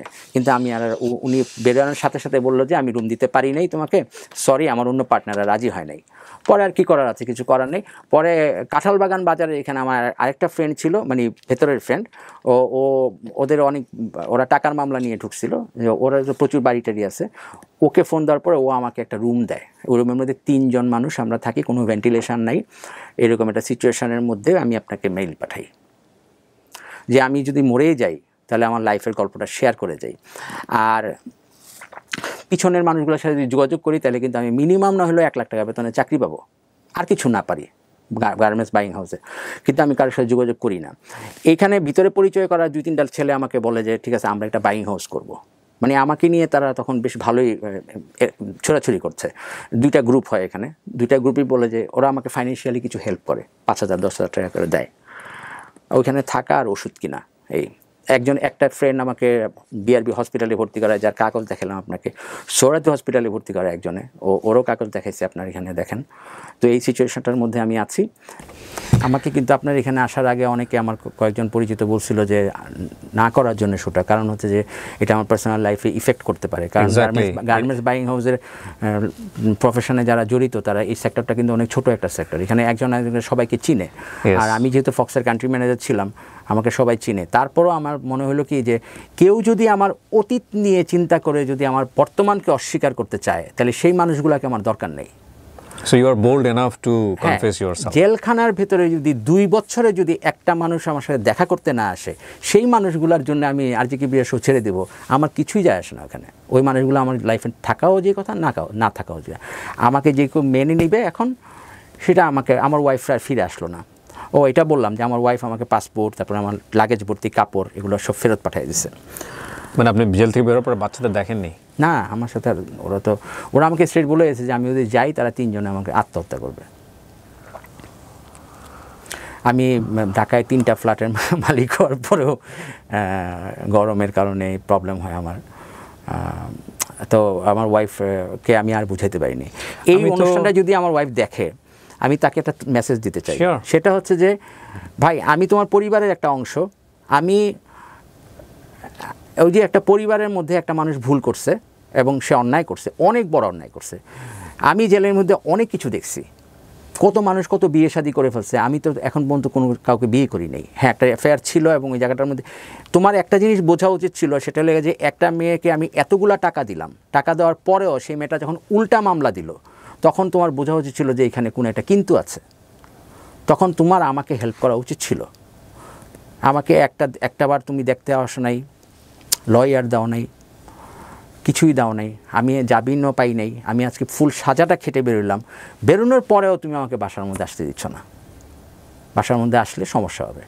আমি কিন্তু আজকে দিন তার যোগাযোগ করিনি। আমার ফ্রেন্ডরা আমার ওয়াইফের সাথে যোগাযোগ করছে, তা আমার বলছে যে আমাদের কোনো ইন্টারেস্ট নেই ওর ব্যাপারে। আমি পক্ষে বিপক্ষে কিছুই বলবো না। আমি শুধু একটা কথাই বলতে চাই যে উনি যদি যোগাযোগ নাও করেন, সেটার পিছনে শক্তিশালী যুক্তি আছে, অনেক অনেক। কেন বললেন আপনার এই গল্পটা আজকে? আমি টোটালি থান্ডার্ড। মানে আমি যাহা বলিব সত্য বলিব নামে একটা অনুষ্ঠান করতাম, তোর মনে আছে কিনা জানি না, এবিসি রেডিওতে করতাম, যাহা বলিব সত্য বলিব, না এবিসি রেডিওতে করতাম, হ্যাঁ যাহা বলিব সত্য বলিব। এরপরে এই অনুষ্ঠানেরই শুধু নামটা চেঞ্জ হয় ঢাকা ফেমাস সিক্রেটস নামে। ওখানে আমি অসংখ্য মানুষ যারা ক্রাইম করেছে তাদের গল্প এনেছি।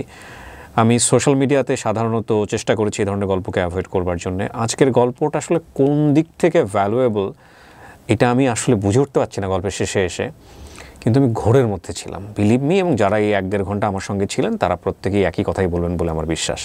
আমি আপনাকেই জিজ্ঞেস করি, গল্পটা কেন বললেন? গল্পটা বলেছি 2টা কারণে। ড্রাগস মানুষকে কোথা থেকে কোথায় নিয়ে যায়, এই তথ্য আপনি আমাকে ফোনে বলেছিলেন না যে আপনার গল্পে কোনো মেসেজ থাকবে কিনা। তা আমার গল্পে এইটাই একটা মেসেজ আছে যে ড্রাগস ছেড়ে দিলে মানুষ কোথা থেকে কোথায় উঠতে পারে, এটাও আমি উদাহরণ। আবার ড্রাগসে ঢুকে গিয়ে মানুষ কোথা থেকে কোথায় চলে যেতে পারে, নেমে যেতে পারে। একই সাথে ভুল সম্পর্কটাও তো অনেক বড় একটা ব্যাপার। হ্যাঁ, আরেকটা, হ্যাঁ, আপনার প্রথম যে সম্পর্কটা, আমি জানি আপনি you are very senior to me, মানে আপনি প্রথম যে সম্পর্কের মধ্যে জড়ালেন, যে মেয়েটাকে আপনি বললেন যে আপনি পাখা গজানোর সুযোগ দিলেন, এই ভুলটা ফার্স্ট ভুল, এটা একটা লার্নিং হতে পারতো। কিন্তু সেকেন্ড যে জায়গাটায় আপনি আবার এই ভুলটা করলেন, এটা ড্রাগসের কারণে। এটা ড্রাগসের কারণে হয়েছে, কোম্পানি থেকে আলটিমেটলি মুভ করে যাওয়া, একাকিত্ব থেকে। আর ওরা আমাকে ড্রাগস। আপনার ওয়াইফের সাথে কি আপনার কখনো ওই শেয়ারিং স্টেজটা কোনোদিনও ছিল না, যে লাইফের এই কমপ্লেক্সিটিগুলো আপনি ফেস করছেন? না। এবং সে শেয়ার কখনো চেষ্টা করেছেন আপনি যে শেয়ার করে? কখনো চেষ্টাই করেন নাই? কিন্তু তার সাথে আপনার সম্পর্কের জায়গাটা তো খুব সুন্দর ছিল। সম্পর্কের জায়গাটা অনেক ভালো ছিল, কিন্তু সমস্যাটা হয়েছে কি, এটাও একটা মেসেজ দিচ্ছি মানুষকে যে আপনি যত ব্যস্তই থাকেন না কেন, যত কোটি টাকার মালিকই হন না কেন, টাকা আপনাকে সুখ এনে দিতে পারে, আবার টাকা আপনার কাছ থেকে সুখ কেড়ে নিতে পারে। আপনি অবশ্যই আপনার পরিবারকে সময় দিবেন। আপনার ফ্যামিলিকে যদি আপনি সময় না দেন, আমার কাছে ভালোবাসার অর্থ কি জানেন ভাইয়া? মেয়েকে প্রতি বছর বছর আইফোনের মডেল চেঞ্জ করে দেওয়া, মেয়ের জন্মদিনে দেশের বাইরে থেকে তাকে শুভেচ্ছা জানানোর জন্য 7 তলা একটা কেক দেওয়া, হ্যাঁ, অনলাইনের মাধ্যমে। তো এটা তো অ্যাকচুয়ালি ভালোবাসা হতে পারে না। আমার মেয়ের সাথে আমার বন্ডিং নাই কেন, আমার ওয়াইফের সাথে আমার বন্ডিং নাই কেন, তারা এত হার্ড লাইনে কেন গেল? এটার পেছনে তো আমি দায়ী। কারণ হচ্ছে যে আমি আমার মেয়ের বন্ডিংটাকে টাকা দিয়ে বিচার করছি, আমার ওয়াইফকে আমি সময় দিইনি। ওরা যখন বাইরে ঘুরতে যেত তখন তারা নিজেরা শপিং করতো, আমি বসে বসে কম্পিউটারে কাজ করতাম। আপনি যতই ব্যস্ত হন না কেন, আমি জানাতে চাই যে আপনি অবশ্যই, যদি আপনার পরিবার থাকে তাহলে আপনি পরিবারকে অবশ্যই সময় দিবেন। আপনি যদি শত কাজের ব্যস্ততার মাঝখানেও যদি 1 ঘন্টা যদি আপনার পরিবারকে সময় না দেন, তাহলে আপনাদের অবস্থা আজকে আমার মতো হবে। 2 বছর একটা হাজব্যান্ড জেলে ছিল, তাকে তার ওয়াইফ বাচ্চারা ছুটাইতে আসে নাই, কেন আসে নাই? হ্যাঁ, আমার অনেক বাজে জিনিস ছিল, কিন্তু বাজে জিনিসগুলোর চেয়ে তো বেশি ছিল হচ্ছে সময় না দেওয়া। আমি যদি সময় দিতাম তাহলে কিন্তু আমার বন্ডিংটা গড়ে উঠতো, যার কারণে শেয়ার করার মতো কোনো ওয়ে ছিল না। আর কি শেয়ার করব? এইসব জিনিস শেয়ার করা যায় ওয়াইফের সাথে? যে থাইল্যান্ডে আমি একটা মেয়ে নিয়ে গেছি, যাওয়ার পরে ওখানে গিয়ে আমি হার্ট অ্যাটাক করছি, ওখানে একটা মেয়ে ছিল, ওই মেয়েটা আমাকে ফালাইয়া চলে আসছে, এটা শেয়ার করা যায়? আমি গল্পটা বললাম এই জন্য যে কারণ আমার কেন জানি মানুষ মৃত্যুর আগে মনে হয় কি মানুষ মৃত্যুর আগে নাকি টের পায় যে সে মারা যাবে, এগুলো আমার ধর্মীয় দৃষ্টিকোণ থেকে। আমি কিন্তু খুব কোরআন হাদিস 2 বছরে খুব ভালো পড়ছি জেলে থাকা অবস্থায়। আমার বই পড়ে পড়ে সময় যেত, বিশেষ করে ধর্মীয় বইগুলো। আমি হুজুরের কাছে তওবা করেছি যে আমি আর কখনো এই ধরনের কোনো রিলেশনশিপের সাথে জড়িত হব না, যদি কখনো কোনো প্রয়োজন হয় তাহলে আমি একটা বিয়ে করব, বাট আমি কোনো অন্য রিলেশনশিপে যাব না। এবং এটা আমি আজকে দিন পর্যন্ত রক্ষা করে আসতেছি, আশা করি মৃত্যুর এখন থাকবো। আমার ধারণা আমি বাঁচবো না, এই জন্যই আমি শেয়ার করি। না ধ্রুব ভাই, আমি এই জায়গাটায় আপনাকে আপনার জুনিয়র ছোট ভাই হিসেবে একটা কথা বলতে পারি। আমরা সবাই কম বেশি ভুলে পড়া মানুষ। আপনি স্বীকার করেছেন অকপটে, সেই গার্ডস আপনার আছে। সোশ্যাল মিডিয়াতে আপনার গল্প শুনে অনেকে তুচ্ছতাচ্ছিল্য করবে এবং অনেকেই হয়তো তাদের জীবনটাকে সংশোধন করে নেবে। আমি পজিটিভটাই দেখতে চাই। যেহেতু আপনি জেল খেটে বের হয়েছেন, সাজাপ্রাপ্ত হয়ে বের হয়েছেন, সুতরাং সেই জায়গা থেকে আমার বলার কিছুই নাই। কারণ এটা যদি এমন হতো যে আপনার মামলাটা চলমান, তখন একটা কথা থাকে যে গল্প প্রচার করা যাবে কিনা। এখানে দেখেন কতটুকু সত্য বলেছেন, কতটুকু মিথ্যা বলেছেন, সেটা জাস্টিফাই হয়ে যায় যেহেতু সব দোষগুলো আপনি নিজের কাঁধে নিয়েছেন। সুতরাং এটাকে আর অন্য চোখে বাঁকা চোখে দেখার কোনো প্রয়োজন নাই। এবং আপনি খেয়াল করে দেখবেন আগাগোড়া উনি কারো কোনো ব্যক্তির নাম কোনো কিছু এখানে আনেন নাই, কারণ তাদেরকে তিনি ছোট করতে চান নাই, তার নামের সাথে জড়িত করতে চান নাই। আপনার জীবনের যতটুকু পরিমাণ আপনি ভুল করেছেন এবং দুনিয়াবি যে পরিমাণ আপনি সাফার করছেন মানসিকভাবে, এটা এক্সপ্রেস করা যাবে না, দেখানো যায় না কাউকে। আপনার সন্তান আছে, আপনি তাদেরকে পান না। আপনার স্ত্রী আছে, সে আপনার পাশে দাঁড়ায় না। আপনার প্রচুর প্রপার্টি ছিল, কিন্তু আপনি এখন এমন একটা জায়গায় থাকেন যেখানে আপনার এসি নাই। এগুলো দুনিয়াবি সাজা, অবশ্যই সাজা। কিন্তু এখানেও আপনার সেলফ রিয়েলাইজেশন যে ভুলগুলো আপনারই। এখন আপনি তো আল্লাহ বিশ্বাস করেন, অবশ্যই আমি নামাজ পড়ি, আলহামদুলিল্লাহ। তো সেই জায়গা থেকে আমি আপনাকে বলবো যে এই যে মৃত্যু ভীতি বা মৃত্যু টেন্ডেন্সি যেটা আপনার মধ্যে কাজ করে, এটা ইহকাল ধরেন আপনার নাই। আমরা এখনও জানি না আল্লাহ আপনার জীবনে আগামীতে কী রাখছেন, কারণ আল্লাহ সেই ব্যক্তিকে অনেক বেশি পছন্দ করেন যে ভুল করবে, অপরাধ করবে এবং তার কাছে ক্ষমা চাইবে। এবং আল্লাহ বলেছে যে সে যদি ক্ষমা চায় নেক মনে, তার জীবনের সমস্ত ভুল অপরাধ সে এক সময় ক্ষমা করে ওটাকে সওয়াবে পরিণত করে দেবে। এটা আল্লাহর ওয়াদা। এবং তিনি এত ক্ষমাশীল যে এমনও হাদিস আছে যে ক্ষমা করার জন্য শুধু প্রস্তুতি নিয়েছে, ওই অবস্থায় মারা গেছে, তাকে আল্লাহ জান্নাত দিয়ে দিয়েছে। তো ব্যাপারটা হচ্ছে যে আপনার মধ্যে যদি রিয়েলাইজেশন চলে আসছে, আলহামদুলিল্লাহ, এটা একটা বিশাল ব্যাপার। আর দ্বিতীয়ত সেটা হচ্ছে যে এই রিয়েলাইজেশনের জায়গাটা থেকে আপনি যদি আরেকটা ভুল করেন যেটা আখিরাতের ভুল হয়ে যাবে, তাহলে যাকে সুইসাইডের কথা বলেন বা যেটা বলেন, এগুলো হচ্ছে যে পরকালটাকেও শেষ করে দেয়া, যেটা আমাদের ধর্মে একদম সম্পূর্ণরূপে নিষিদ্ধ। সো আপনি আপনার জীবনের শেষ দিন পর্যন্ত চেষ্টা করতে থাকেন, তাওয়াক্কুল করতে থাকেন যে ফাইন, আপনাকে আল্লাহ যতটুকু যেভাবে দিয়েছে এতটুকু হলো পাপ শোধনের সময়। হ্যাঁ, দেখুন আমি আপনাকে কি পরামর্শ দেবো, আপনার সামনে আমিও বসা একজন পাপী মানুষ। পৃথিবীর কোনো মানুষ বলতে পারবে না যে আমি নিখাদ মানুষ। আপনার গল্পটা আপনি সৎসাহস নিয়ে বলেছেন, আমার গল্প আমি বলতে পারবো না, যারা দেখছে তারা তাদের গল্প বলতে পারবে না। কিন্তু এই গল্পগুলো কখনো কখনো মানুষকে কিওর হওয়ার সুযোগ দেয়। এবং আপনার এই গল্পের আগাগোড়াই যারা আপনার সঙ্গে জড়িত তাদেরকে আমরা দেখলাম সবাই পজিটিভ এবং নিরপরাধ মানুষ হিসেবেই। কিন্তু আপনাকে যে দুটো জিনিস ভয়ঙ্করভাবে একটা লার্নিং দিয়ে গেল এবং পাশাপাশি আমাদেরকে, সেটা হচ্ছে 1 বোতল ফেন্সিডিল শক করে আপনি কবিতা আবৃত্তি করতেন, আপনি বলছেন সংস্কৃত মনা মানুষ ছিলেন, সেইটা আপনার জীবনটাকে ওই বোতলের মধ্যেই আটকে ফেলেছে আমি মনে করি। একটা অসাধারণ গল্প প্রিয় দর্শক এবং শ্রোতা। অনেকদিন পর লাইফে বাংলাদেশে আন্ডারগ্রাউন্ড অনেকগুলো মেয়েদের গ্রুপ আছে, হ্যাঁ, এগুলো থেকে সাবধানে থাকবেন সবাই। এরা আপনার ইমোশনালি ব্ল্যাকমেলিং করে, ছবি উঠায় ওয়াইফকে দেখায় দিবে, এবার ভয় দেখায়। এবং তারা টার্গেট করে যে এই লোকটার কাছ থেকে আমরা 1 কোটি টাকা নিব। এই টার্গেটের জন্য তারা 1 বছর আপনার সাথে রিলেশনশিপ, এরকম অনেক গ্রুপ তো ধরেও দিবি। আমার এই গ্রুপটা হচ্ছে এই গ্রুপ। হ্যাঁ, আমি তাদের বিরুদ্ধে কিছু করতে পারিনি, তার কারণ হলো যেহেতু তার আগেই ওরা আমাকে গ্রেফতার করে ফেলছে। বাট আমার কাছে এত ডকুমেন্ট ছিল, আমি ডিবি অফিস থেকে মোবাইলটা ফেরত পাই নাই, ল্যাপটপ ফেরত পাই নাই এখন পর্যন্ত। যদি পাইতাম তাহলে আপনাকে আমি ডকুমেন্টগুলো দেখাইতাম। ইউ আর রাইট নাও কত বলছিলেন? 54। সো এখন এমন কোনো এজ না যে আপনি যেহেতু সুস্থ আছেন, আল্লাহ যদি আপনাকে আরও 10, 15, 20 বছর হায়াত দেয়, you can change your world, right? আপনি হয়তো পুরো নতুন একটা দুনিয়াতে বসবাস করার সুযোগ হবেন। সো সেলফ রিয়েলাইজেশন অনেক বড় একটা ইম্পর্টেন্ট। প্রিয় দর্শক এবং শ্রোতা, ড্রাগস থেকে দূরে থাকেন, ইভেন সিগারেট থেকেও, ঠিক আছে? এবং মনে রাখবেন যত জানের দোস্তই হোক না কেন, সে যদি ড্রাগ নেয় তাহলে একসময় আপনিও নেবেন। সুতরাং তার কাছ থেকেও দূরে থাকেন। অনেক ভালো থাকুন। আজকের এই গল্পের মধ্য দিয়ে কোনো ব্যক্তি, কোনো প্রতিষ্ঠান বা কারো আমরা চেষ্টা করেছি কোনো নেগেটিভ বিষয় প্রতিফলিত না করতে। তবে এই গল্পের রেশ ধরে সোশ্যাল মিডিয়াতে বা অন্য কোনো জায়গাতে কেউ যদি ওনার প্রোফাইল বা অন্য কোনো কিছু ঘেটে কাউকে এনে ফোকাস করে তার চরিতার্থ বা তার ব্যক্তিগত বিষয় বা তাকে ছোট করার হেয় করেন, তাহলে সেই দায়িত্ব সম্পূর্ণ তার এবং যারা করবেন সেই গ্রুপের। আমরা সমস্ত গোপনীয়তা রেখে এই গল্পটা প্রচার করেছি সামাজিকভাবে শিক্ষা নেওয়ার জন্য, পারিবারিকভাবে শিক্ষা নেওয়ার জন্য। কিন্তু গল্প থেকে আপনি কি নেবেন কি নেবেন না সেটা একান্তই আপনার। শেষ করছি আজকের মতো। আসসালামু আলাইকুম।